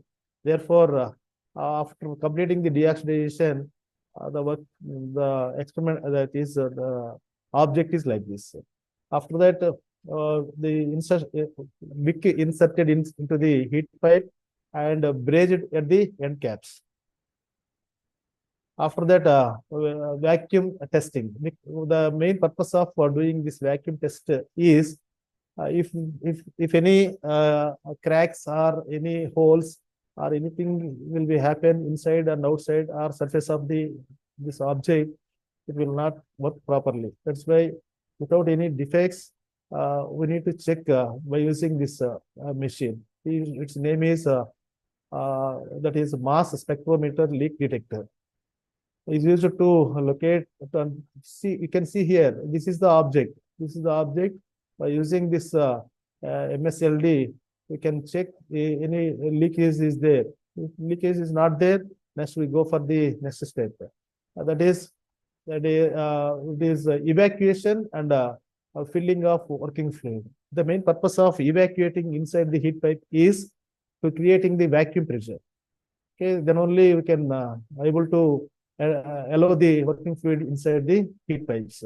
By using this formula is nothing but the circumferential area, pi d into number of wick layers. Number of wick layers means depends upon the amount of heat that is removing. Is basically depends upon the number of wick layers and wick thickness multiplied by length of the heat pipe and multiplied by porosity plus line drawing liquid. After substituting all the values, experimental values, finally 2.1 ml of deionized water. In this case, particularly deionized water is chosen as a working medium, working fluid, and 2.1 ml is inserted by using this technique. That is, this machine is nothing but a vacuum pumping system for evacuation and filling of working fluid. Here, this also includes burette and pipette system is there here in this case. This is the evacuation machine. After evacuation, by using this burette, we can insert a 2.1 ml of deionized water into this object. Our object is here. You can see here in this side. But just at the end cap, we inserted a long, small diameter tube. Through this 2.1 ml of water is inserted. Finally, crimped and sealing it takes place. After completing this, we can add thermocouples in different positions. Okay, here I have used, in this case, we have used 40 thermocouples, 2 of them in the evaporator portion and 6 of them. See, you can see here. After adding that is insulation material at the evaporator portion, this is the our object, experimental object. This is the evaporator portion, 50 mm in length, and this is the adiabatic section, 80 mm, and the adiabatic section is completely brazed with the box, same copper material box, which is meant for pouring the passage material inside. And this is the heat sink. Heat sink is consisting of 60 mm in length, 60 mm in length, and brazed 10 50 by 60 0.2 mm thickness fins. Okay, see here, Here in the upper portion, I have taken 2 thermocouples, and this box, PCM box, I have chosen nearly 8 thermocouples. And between the heat sink and the box, I have taken 1 thermocouple. On the periphery, on the surface of the heat sink, I have taken 1 thermocouple. For estimating the environment surroundings temperatures, I have taken 1 more thermocouple. Totally 40 thermocouples are used in this experimental setup. The next is this is the complete fabrication of a heat pipe from the scrap material. After completed this fabrication, next I have to choose the best PCM material. Generally, the PCM materials are having very low thermal properties, just like thermal conductivity is very, very less compared to metals. That's why we need to choose the better patient material and simultaneously better nanoparticle for preparing the nano enhanced patient material for this particular application. Here, this is the classification of patient material. Here, I have taken basically materials are divided into 3 types: sensible heating, latent heat, and chemical heating. Generally, phase materials are comes under the category of latent heat energy storage materials, under which again subdivided into 2 types, that is organics and inorganics. In organics, again, I have taken paraffin materials, just like which is nothing but this is the trichosan material. You can see here, this is the trichosan purchased from the Sigma Aldrich company from the Bangalore. This trichosan is available in terms of solid flakes. You can see here, this is the picture, and this is also nano material, nano particles of Al2O3 aluminum oxide nanoparticles of 50 nanometers size. The main purpose of choosing this trichosan material is the advantage is this is having high specific heat, high latent heat, and a small volume during the phase change. Frequently available in the market. Due to this positive things, I have chosen this trichosan, and this is the phase change material, and this is the nanoparticle. And heat capacity of some of the nanoparticles. Here the aluminum oxide, out of all copper, bronze, brass, silver, iron, gold, all these things are nowadays using as a nanoparticles in different applications. Out of all of them, aluminum oxide having higher heat capacity, that is 880 joules kg per Kelvin. And trichosan is the material, patient material, and aluminum oxide is the nanoparticle. By mixing these together, by using sonication method, we have 2 kinds of methods are there for mixing of the fluids. One is nothing but magnetic stirring method, and second one is ultrasonic sonication process. Sonicating is the process in which these 2 fluids, that is, I think this is phase material is in a solid state, and solid state. This is also trichosan is also in solid state. Mixing means first of all we need to heat them up to its melting point temperature. That is the melting point temperature of the trichosan is 47 degrees centigrade. Beyond that, it is available in liquid state. At that time, we have to add different volume fractions of. See here, the PCM is prepared with a volume percentage of 0.5 and 1 and 2% of aluminum oxide dispersed into the trichosan. The Nano PCM mixture is subjected to intensive sonication process about 30 minutes to make a homogeneous mixture, after which it is heated at temperature just above the melting point of the trichosan. Nanoparticles are suspended in PCM or uniformly distributed, which are conformed by SEM images, that is scanning electron microscope images. This is see here, there are the 3 pictures. This picture is showing that when 0.5 volume fraction of nanoparticle is dispersed in the trichosan material, and this is 1% of aluminum oxide is dispersed in the trichosan material. You can see here, there are some particles are already visible. At 0.5, very lightly it is visible, moderately in 0.1 percentage of aluminum oxide. Finally, this is the true volume of percentage of Al2O3 dispersed. Here you can see very big number of aluminum oxide particles are visible.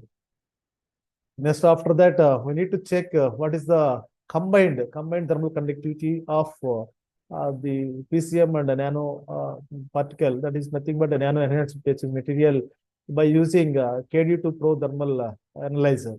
After estimating this, see here, these are the KD2 Pro thermal analyzer specifications. Measurement speed is 2 minutes and ranging measurement of range is 0.022 2 watt per degree centigrade, like this. After estimated values at different temperatures, we got the values like this. This is the from 300 degree Kelvin to 350 degree Kelvin. At the volume fractions of 0.51 and 2 volume fractions of nanoparticle addition to the patient materials. These are the combined thermal conductivity values. As you can see here, at a 320 Kelvin, it is obtained maximum value, that is 0.242 at a volume fraction of 2% of Al2O3. Because the reason is 47 degree centigrade is the Prakasam material melting point temperature. Up to that, it is maintaining very high thermal conductivity. Afterwards, it is increases. It is graphically, the representation is like this. From this point to this point is melting up to melting point temperature. It is high thermal conductivity. Afterwards, it decreases. This is the patching material is tested and prepared and tested, and after that, from this I can conclude one point here. After estimated the combined thermal conductivity of the nano patching material, it is seen that thermal conductivity of the MEPCM increases with increase in the volume concentration of the nanoparticles of phases from solid to liquid. However, variation of thermal conductivity enhancement between volume concentration of 0.5 to 2% of insignificant. At solid phase, the maximum enhancement in thermal conductivity of PCM with 2% volume of alumina particle is increased, that is to 12% compared to the pure equation. And it is increased by 32% when compared to the pure equation at a volume fraction of 2%. Next is, this is the experimental setup. This is the experimental setup. Here we see this is the evaporator portion. In this evaporator portion, I already informed you that I have taken 2 thermocouples like this. The 2 thermocouples I inserted in the phase change material, that is in evaporator portion. I have inserted nearly 6 thermocouples, and between the heat sink and the box, there are 1 thermocouple, and on the surface of the heat sink 1 thermocouple, and the end is another thermocouple. The heat sink is also integrated with the DC fan. Here, the evaporator is directly connected to some energy source, input energy source. Suppose from this input energy source, I want to test with at a different energy levels. For example, 13 watt, 18 watt, 23 watt energy is supplied in the evaporator, and supplied in the evaporator means I already informed you that this end is connected to electronic device, inside electronic device where internal heat generation is occurs. That means here some amount of heat generation is occurs inside the electronic equipments, that this end is connected. Automatically, this evaporator is absorbing the heat and removing time to time. Otherwise, the electronic equipment is going to damage. That's why here, for extracting more amount of energy from the evaporator to the condenser side, we need to provide here. This is the box. Inside the box, we need to pour. We need to place some phase change materials. Okay, that should be tested with these following combinations. See here, in the results of discussion, the cooling performance of the heat pipe phase change material module is investigated by varying different parameters such as inputs. Heat inputs of 13 watt, 18 watt, and 23 watt, at a fan voltages of 3.4 volt and 5 volt. phase change materials are initially without anything. That means air. Air is nothing but it is empty. Afterwards, second one is water, pure water, and third one is trichosan material. Next, trichosan with Al2O3 nanoparticles. That is 0.5, 1%, and 2% nanoparticles. By filling volumes of 100 cc, 115 cc, and 130 cc, and the effects of nanoparticle concentration on the thermal conductivity of PCM materials, such as energy storing capacity of the heat pipe PCM module are discussed. See, this is the first graph. This is the first graph. The graph showing that, sir, is it visible, sir? Graph is visible.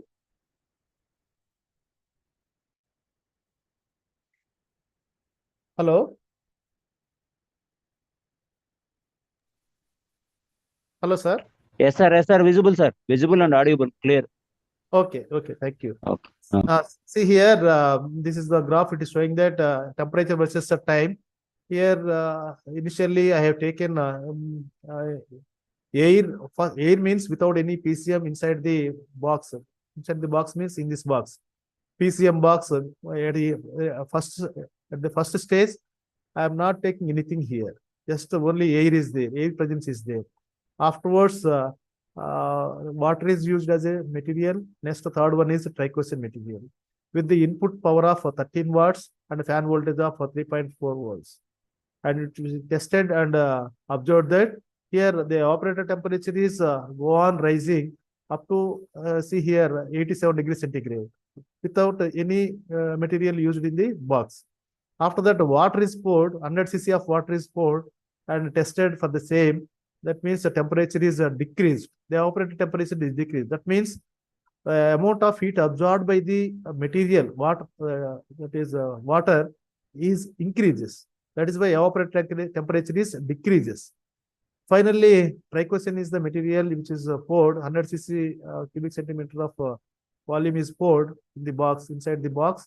Therefore, again, we got better results than the water. That is stability in the temperature is also, we can see here, this is the steady state level is also achieved after some time. And this is the charging. Here you see this is the charging and discharging portion of the heat pipe. Next, this is the same test is observed at a different input powers, that is 18 watt, that is fan voltage is same, that is 3.4 voltage is maintained at the condenser portion, but the input power that is changed from 13 watts to 18 watts, and here is 18 watts to 23 watts. We can observe the that is the trend that is following and the temperatures that are achieved here. Okay, here if we go on increasing the input power, the temperature of the evaporator also increases. When without any substance in the phase change box, that is the evaporator temperature is like this.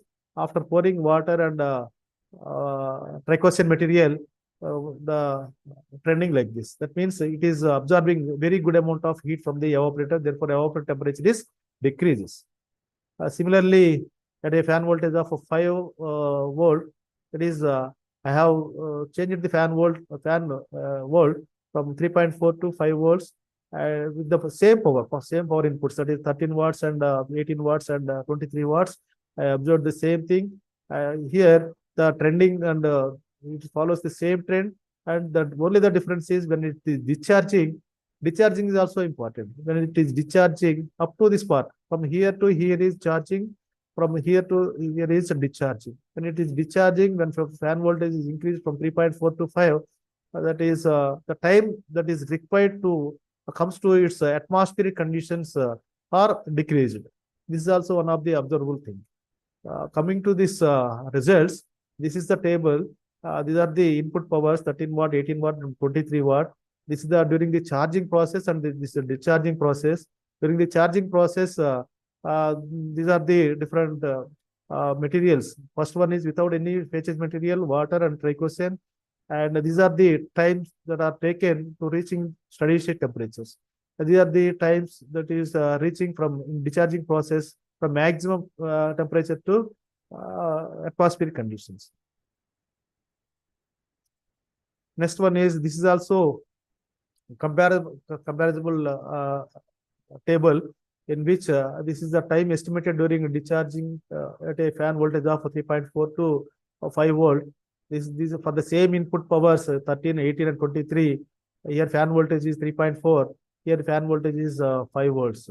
Here you can observe during the heating process, for example, for air, 15-20 seconds is needed to achieve to steady state levels.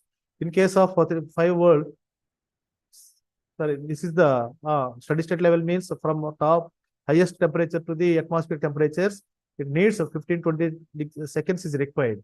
In this case, at a 5 volt capacity, 5 volt fan, that is 1470. That means compared to this 15-20, 1470 is less value. That means that is discharging takes place very quickly when we are changing from 3.4 to 5 volt.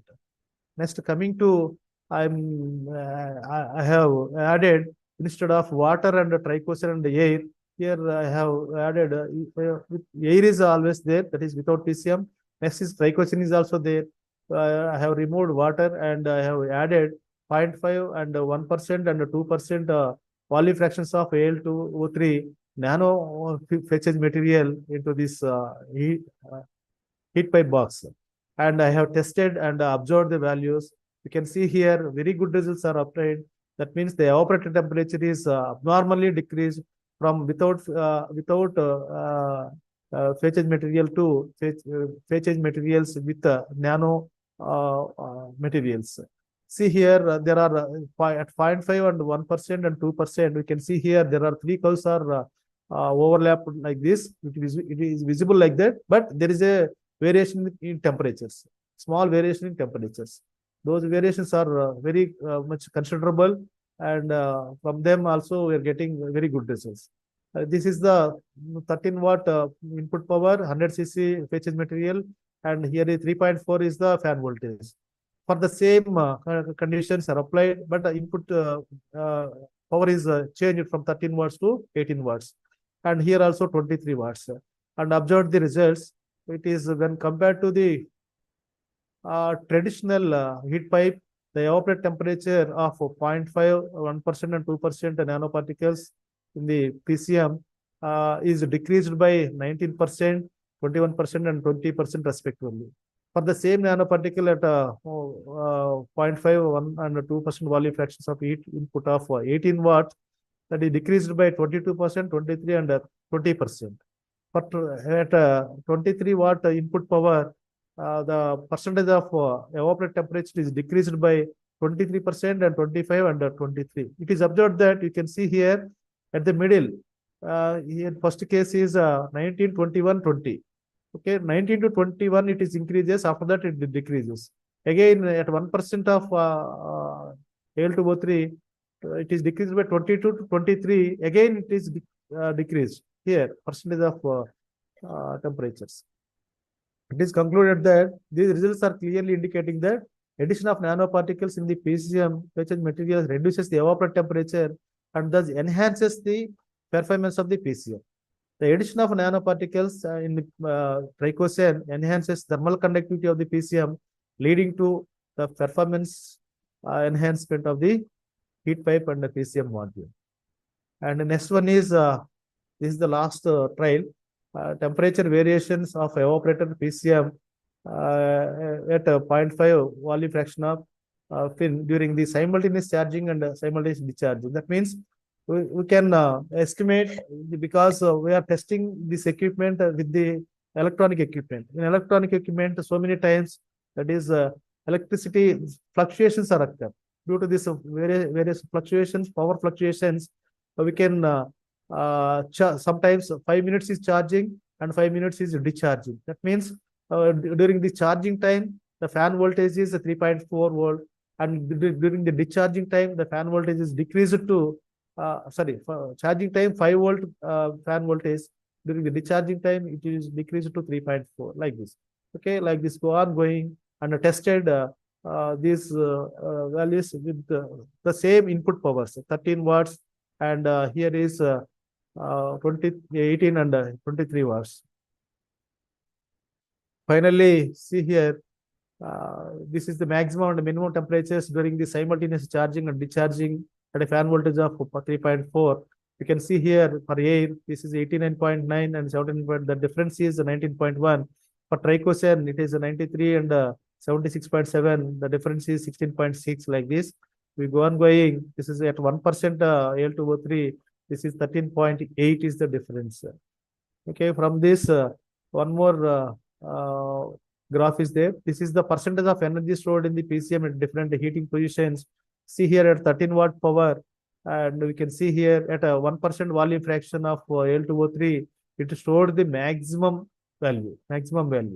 Okay, at 13 watt power and 18 watt power and 23 watt power, we can see here maximum energy that can be stored in the phase material at only 1% volume of Al2O3. From this, I can conclude like this. We can be seen that the lower and higher temperatures are 79.8 and 98.9 when no PCM is used as at fan voltage of 3.4. At the same power level, fan voltage with the trichosan as a PCM, the lowest and highest temperatures are like this, 76.7 and 93.3. These results are indicating that trichosan can effectively reduce the temperature rise. Further, it is found that lowest and highest temperatures of the evaporator when 0.5, 1% and 2% volume fraction of Al2O3 nanoparticles added with the trichosan are 71.9 and 72.9, 72.3, 72.2, go on like this. See, clearly it is indicating that the difference in the temperatures are estimated are 19.1, 16.6 and 14.2, like this, 13.8 and 14.9 respectively. And from this, I can conclude like this. It is found that the evaporator temperature reduced to 96.9 and 79.1 respectively, as a fan voltage of changes from 3.4 to 5 volt. The difference of temperature 17.5 degree when trichosan is the energy storage material. The lowest and highest temperatures are 87 and 73.1 respectively, and the temperature difference is 13.9. And at the same time, these results are matched with the 1% of Al2O3 Nano PCM, then fan voltage of 3.4 volt. And this voltage for the same heating power and temperature change, the power consumption is 0.23 volt and the power current is 0.07 amperes. For similar performance of with the PCM, the required power consumption is 0.5 volts with a fan voltage of 5 volts. Based on these experimental results, a saving of almost 53% of electric power utilization is saved by using 1% of Al2O3 enhanced trichosan compared to the ordinary trichosan. That means 53% of fan and that is energy that is given to the fan is saving by adding 1% of Al2O3 to the trichosan compared to the ordinary trichosan. Conclusions. I am concluding like this. Thermal conductivity of the nano phase material during the phase is found to be enhanced by 32% compared to the trichosan. That means the trichosan, that is Al2O3 is added to the trichosan, thermal conductivity is enhanced by 32%. The next one is, from this analysis is found that the evaporator temperature is decreased about 25.75 when PCM trichosan is replaced with 1% volume fraction of nano enhanced phase change material as a storage material. And the thermal performance of the heat pipe cooling module is found to be increased with increase in volume fraction of Al2O3 nanoparticles up to 1%. Beyond that, its performance is decreases. That means here I want to add one more important point. That is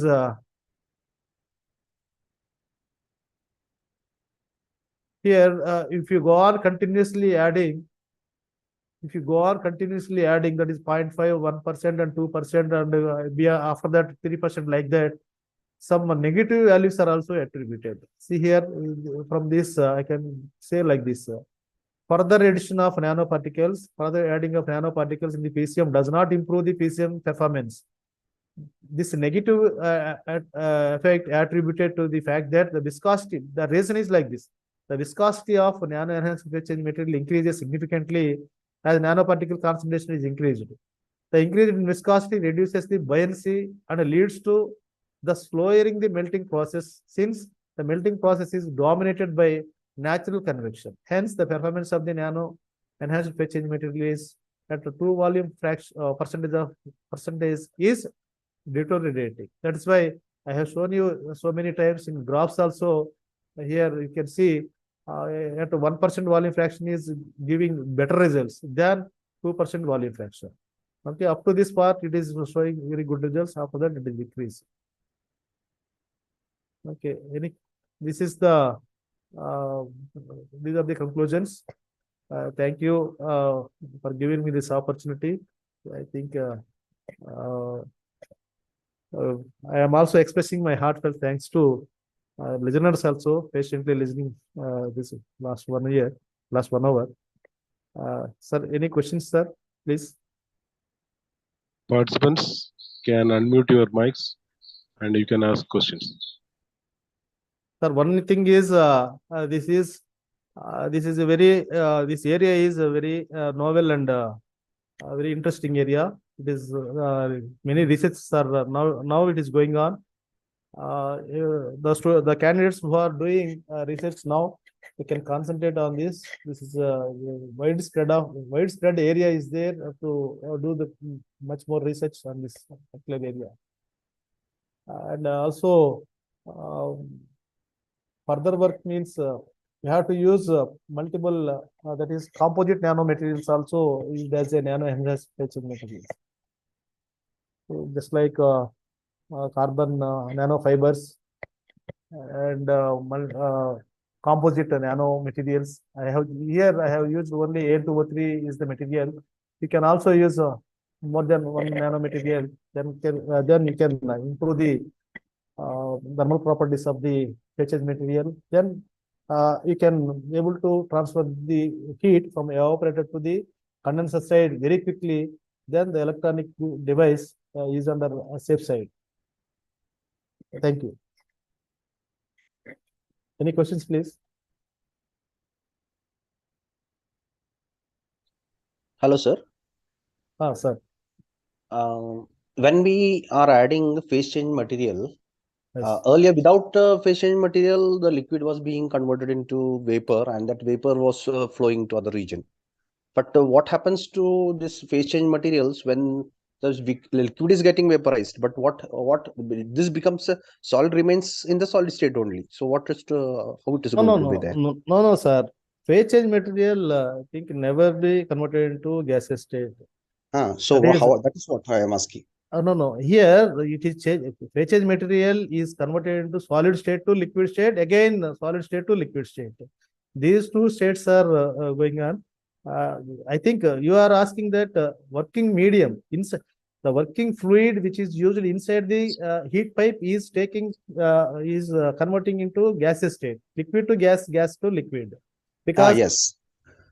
Inside the working fluid, that is inside the heat pipe, there we are using a medium. This is nothing but a working fluid. In this case, I have used deionized water is the working fluid, which is which is evaporated, which is changed its phase when some more amount of energy that is absorbed from the evaporator section. Afterwards, it is moved towards the condenser side. There it is given up its heat to the surrounding atmospheric air, and it is condensed again. There onwards again brought back to its evaporator side through the wick material. This is will be happen inside the heat pipe. In case of phase change material is different. Yeah. Phase change material is we are pouring inside the that box. I think I have bridged the box. A middle section. Adiabatic section. Adiabatic section. There inside the adiabatic section, that box I poured the phase change material. Just it is changing its solid. Initially, it is available in solid state. So here, triclosan means it's nothing but a paraffin wax. candle wax, just like candle wax, but it is Okay. having just like it is candle wax, but it is having some good properties than the other paraffin materials. Okay. At the starting stage, it is available in solid state. Whenever you are heated, continuously heated and absorbing the heat from the evaporator, it's inside. Initially, the latent heat is increases. Once it reaches to its melting point temperature, that is 47 degrees centigrade, it starts melted and converted into solid state to liquid state. Again, it is all after continuously melted and converted into liquid state. It is continuously extracting the heat from the evaporator and storing the heat inside it as a latent heat. Okay. Okay, sir. Thank you, sir. Thank you. Okay, thank you, sir. Sir, good evening, sir. Good evening. Hello, sir. Good evening. Good evening, sir. Good evening, sir. Sir, good Sir, evening. is there any? Tell me, sir.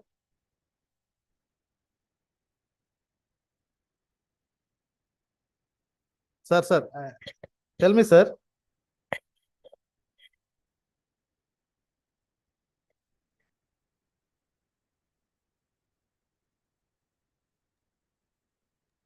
Participants, you can unmute your mic and you can talk.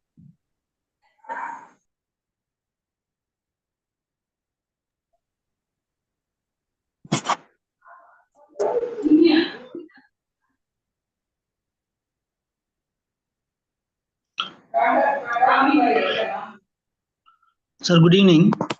Sir, good evening, sir. Sir, the working medium is in both phases. Actually, one is in gas phase and another one is liquid phase. And the gas phase is flowing through the pipe, and the liquid phase is flowing through the wick. Yes. How actually this flow is maintained actually? Because wick is going to be a porous material, whether the gas will not penetrate into the wick or not. Is there any such problems? Actually, sir, because of temperature differences, I think due to the spontaneity nature, we know that whenever the temperature difference is there between the evaporator and condenser, automatically gaseous state of working medium is transferred from evaporator to the condenser. Where condenser side is very low temperature is there, automatically it should be given up some heat to the surroundings, and then it is converted into liquid state. There, actually, wick itself is acting as a capillary in action. Due to this capillary in action, it will be transferring the liquid state of working medium from condenser side to the evaporator side. There also, sir, one more important thing is inside the heat pipe, we are completely evacuating. That means I already informed at the time of fabrication method. Inside the heat pipe is completely evacuating. That means we are maintaining a partial vacuum inside. Due to this vacuum also, that is capillary is generated and it is flowing. It is a capable of transferring the water from condenser side to the evaporator side. Thank you, sir.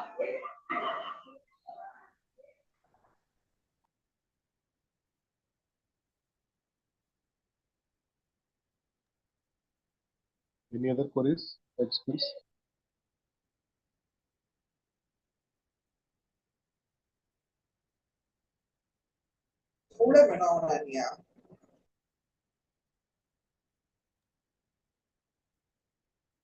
So we can conclude, sir. Yes, sir. Sir, my side, I'm expressing my heartfelt thanks to the organizers, particularly the convener of this program, Dr. A. Gopichan, and coordinators, Dr. Francis Luther King, and my friend Dr. Lalit Kumar, and also the participants who are who are there in the up to this ending, patiently listening my voice. Thank you very much to all of you, sir. Thank you, sir. And I would like to express our heartfelt appreciation to our distinguished speaker, Dr. J. Krishna, Professor, Department of Mechanical Engineering, Rice Krishna Sai Prakasam Group of Institution Ongole, for accepting our invitation on short notice and shared his knowledge with us here, the topic of heat pipe with Nano PCM for electronic cooling applications.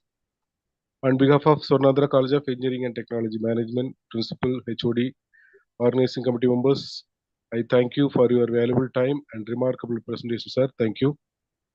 Thank you, sir. Now, participants, we have at the end of this 6 days FDP, and I call upon FDP coordinator Dr. Francis to deliver vote of thanks.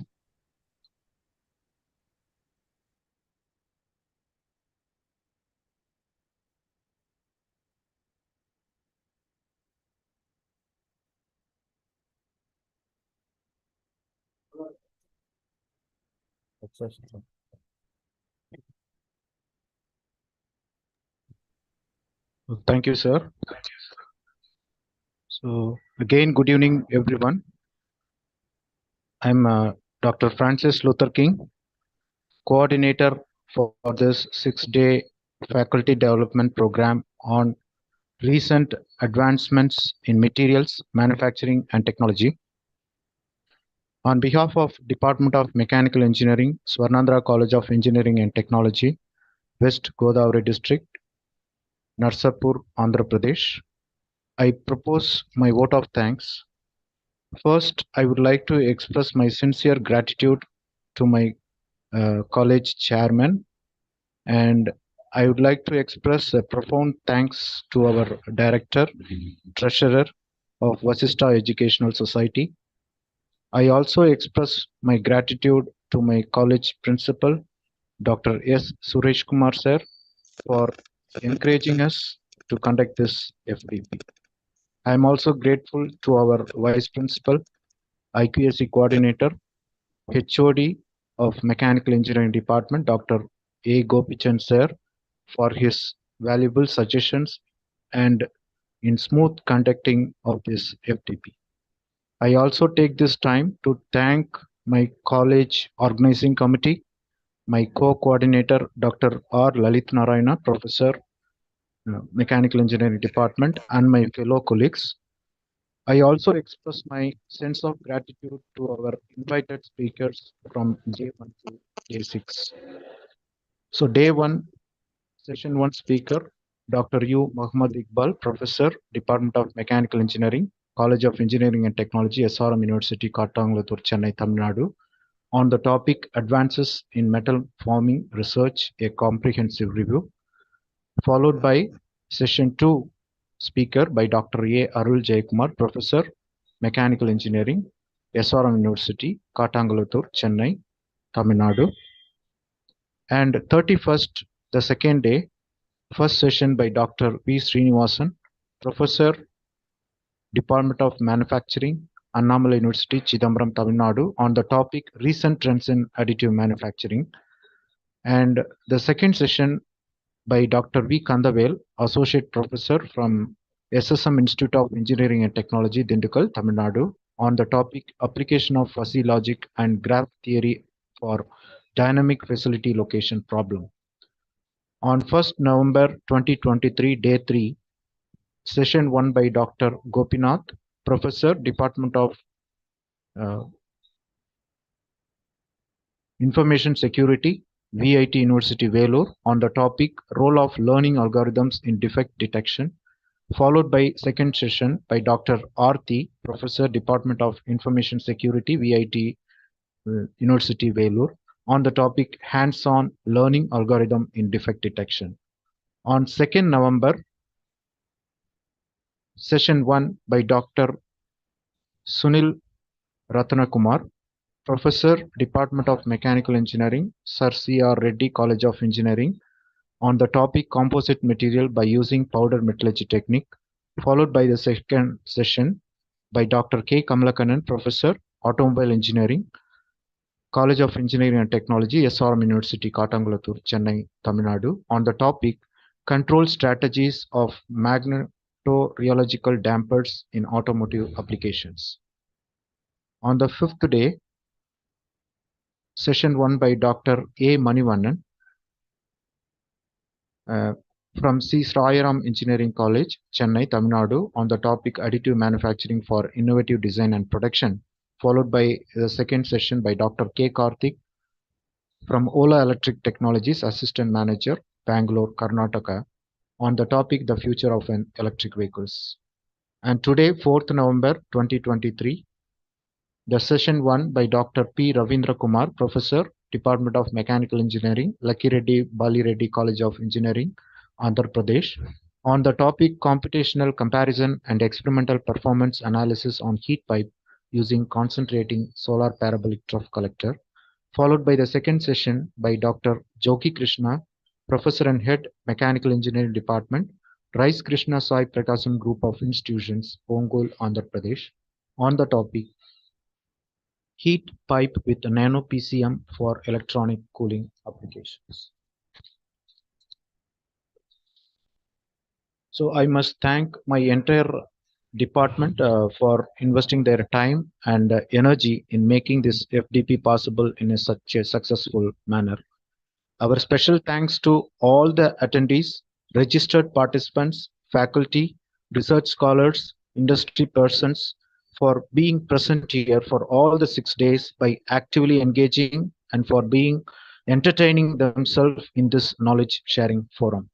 I thank finally all the persons behind the scenes in conducting this 6 days faculty development, online faculty development on recent advancements in material manufacturing and technology 2023. And thank you everyone for your support throughout this entire FDP for all the 6 days. And happy learning from the organizing team. And I would like to thank Almighty for his blessing throughout these 6 days. So best wishes to everyone. Thank you once again and happy learning.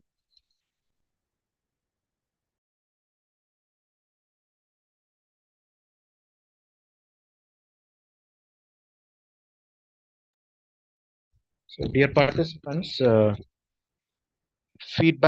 today's feedback link and attendance will be shared in the Zoom as well as in the YouTube chat box.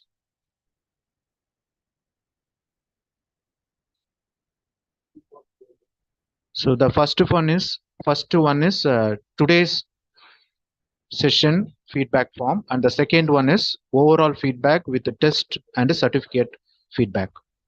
So kindly submit these two forms.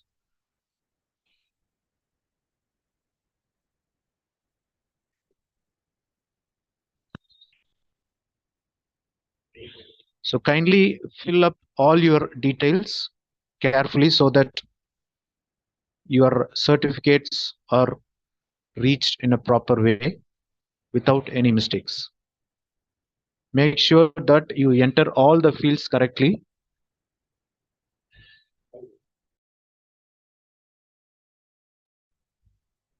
And the certificates will be posted through Gmail to your respective Gmail within a week, within 5 days. Any queries related to this FTP you can share in the WhatsApp group, and the materials, once we get official acknowledgement from the presenters and the speakers, it will be shared to the participants through the Gmail account along with the certificates.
Swarnandhra College of Engineering and Technology.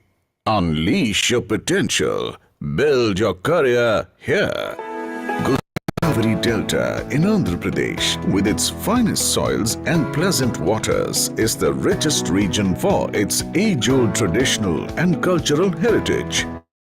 The Vashishta Godavari, a tribute of river Godavari, flows fluently with all that vibrant erudition spreading along its banks. Our college was established in 2001 by the Vasishta Education Society to produce global, competent and dynamic professionals, creating Center of Excellence in Technical Education for Empowerment.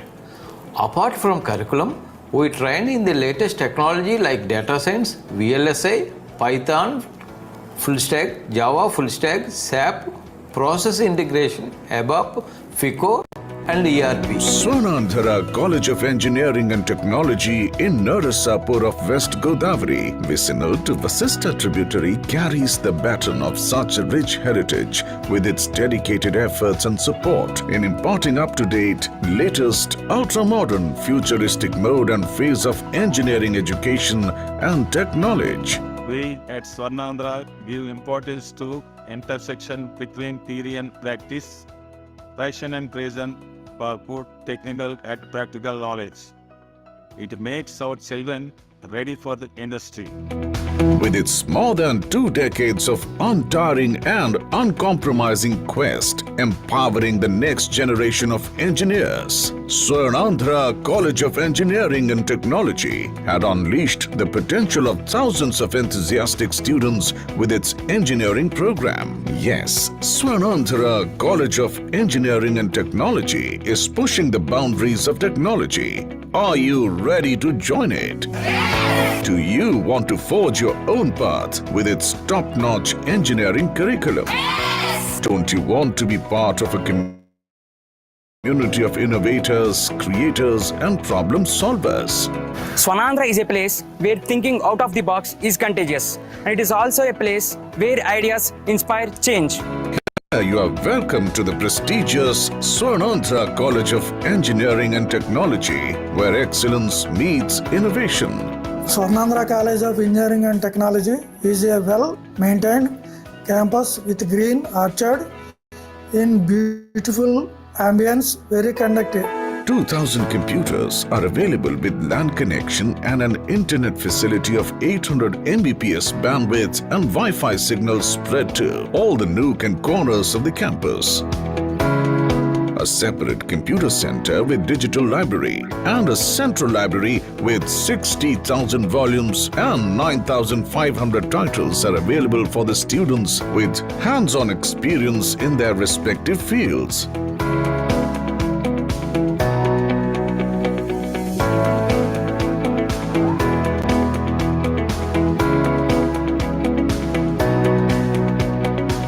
Workshops of all branches, namely mechanical,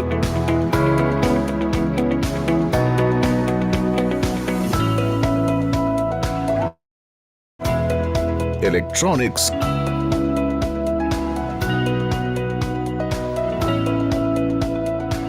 computer science,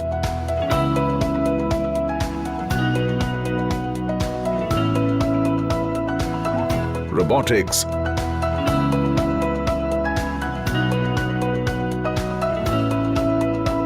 artificial intelligence, nanotechnology,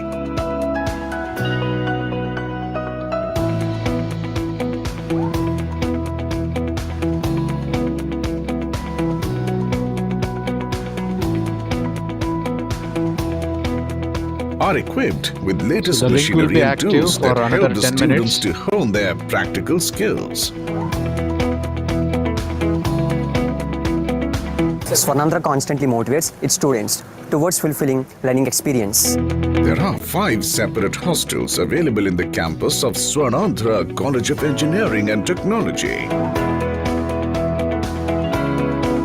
Hygienic mess and food courts. Round-the-clock security. CCTV surveillance in the campus. Departmental stores and ATM center serve the needs of students here.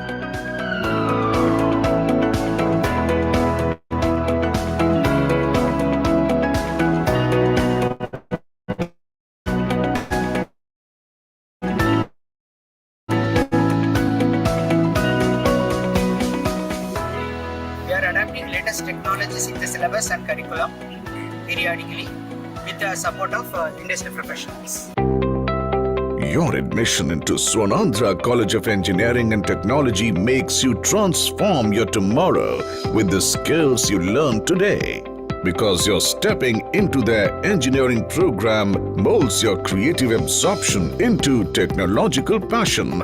The UG courses in BTech ranging from civil, mechanical, electrical and electronics and communication, computer science, information technology, artificial intelligence and machine learning, CSE Data Science, CSE Cybersecurity, CSE and Business Systems, Artificial Intelligence and Data Science, Robotics, PG courses such as MBA, MCA, MTech, Structural Engineering, Power Electronics, CAD/CAM, VLSI Systems Design, Computer Science and Engineering, Thermal Engineering, Communication Systems, Diploma courses like Electrical and Electronics, Mechanical, Electronics and Communication, Computer Science and Engineering, Artificial Intelligence are all dealt with equal and efficient range of commitment and euphoria. Swarnandhra College of Engineering and Technology not only just offers all these branches and courses, but also encourage its students to work on live projects and collaborate with their peers, giving them a taste of real-world scenarios.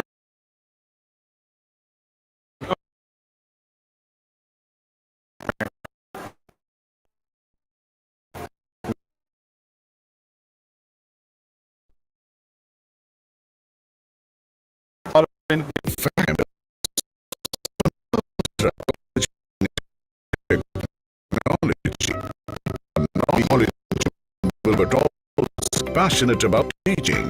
They ensure the students are equipped with the latest technical knowledge and are prepared to face the challenges of the industry.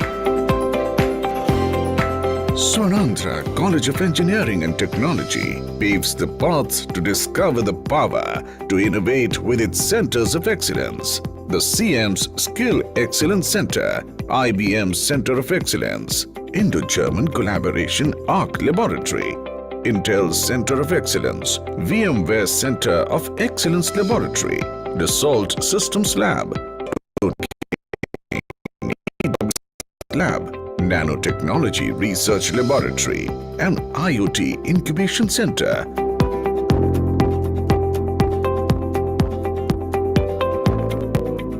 Swarnandhra College of Engineering and Technology believes in the holistic development of its students, where in wide range of extracurricular activities that help students to develop their leadership skills, communication skills, and teamwork abilities. Fabulous auditorium that hosts various events and guest lectures throughout the year, and sports facilities such as cricket, volleyball,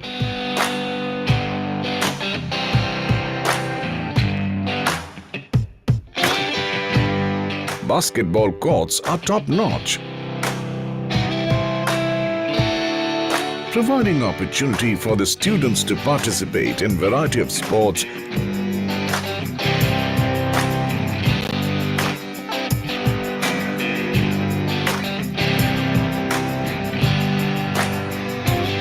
and fitness activities.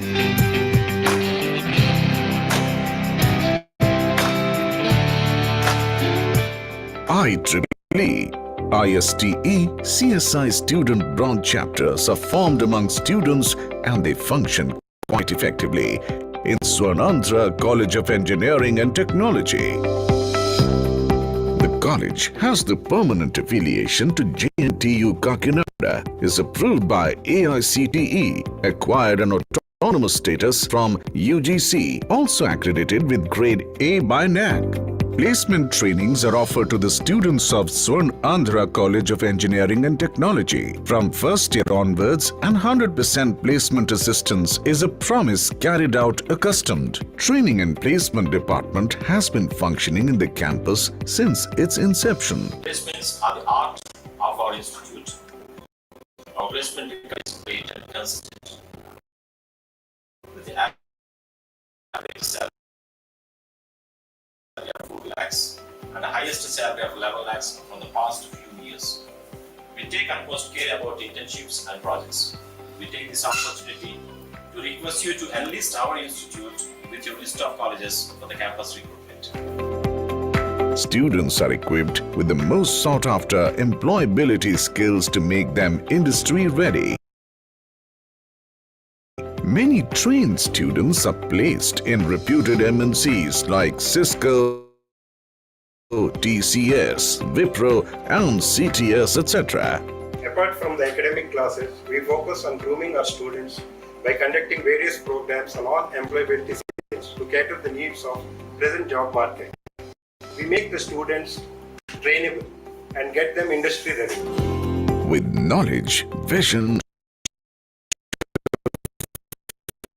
engineering and technology had reached heights and peaked in achievements. So naturally, it consists of strong alumni network that comprises of successful professionals who are excelling in their respective fields. Classes at Swarnandhra are fun and interactive. Our teachers encourage us to ask all the questions in the classes as well as they clarify our doubts. We enjoy the project-based learning, which in fact makes us much more interested towards the subjects. They are the source of inspiration and guidance for current students. Why not you, aiming the skies with dreams in the eyes and rainbows in the hearts? Be the part of Swarnandhra College of Engineering and Technology and become a proud Dexter. Swarnandhra inculcates innovative and globally recognized teaching methods which make us believe that we can achieve our dreams if we can have the courage to pursue them. Join Swarnandhra College of Engineering and Technology today. Experience innovation and excel in your field and take the first step towards a successful career in engineering. Unleash your inner potential. Build your career here. Swarnandhra College of Engineering and Technology. Unleash your potential. Build your career here.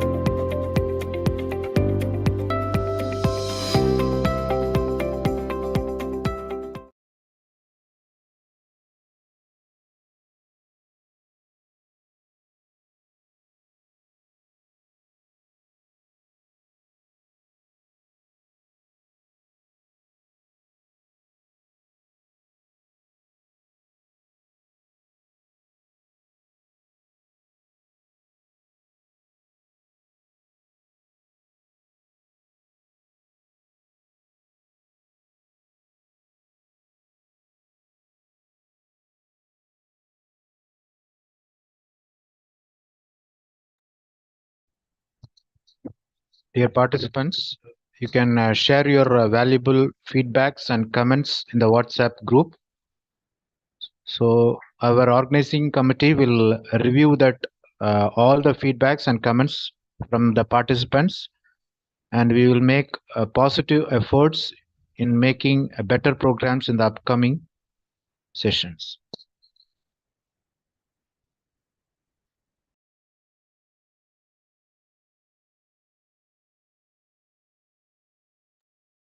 So both the links are working and it is accepting the responses. Kindly submit your feedbacks from your official Google account.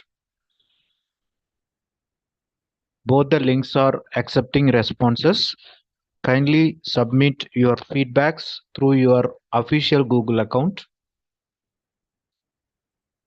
And also you can share your valuable feedbacks and comments in the WhatsApp group about this 6 days FDP.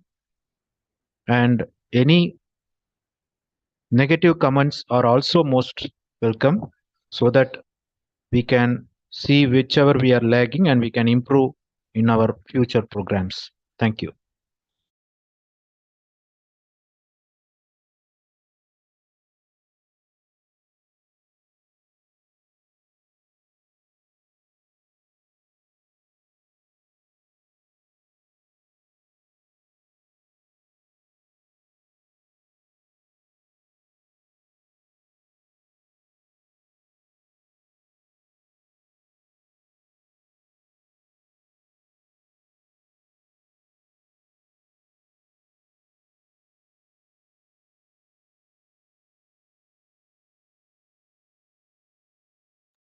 So dear participants, as per the request from many of the participants that due to some climatic issue and network issue, most of them could not able to present through the chat box. So we are posting the link in a WhatsApp group,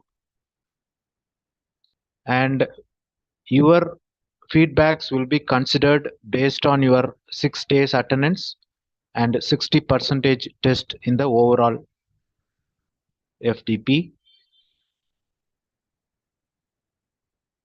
So kindly submit your feedbacks even from WhatsApp group also, but based on your 60% attendance and test marks, your certificates will be sent. So the certificates will reach you within a week from now, 5 days.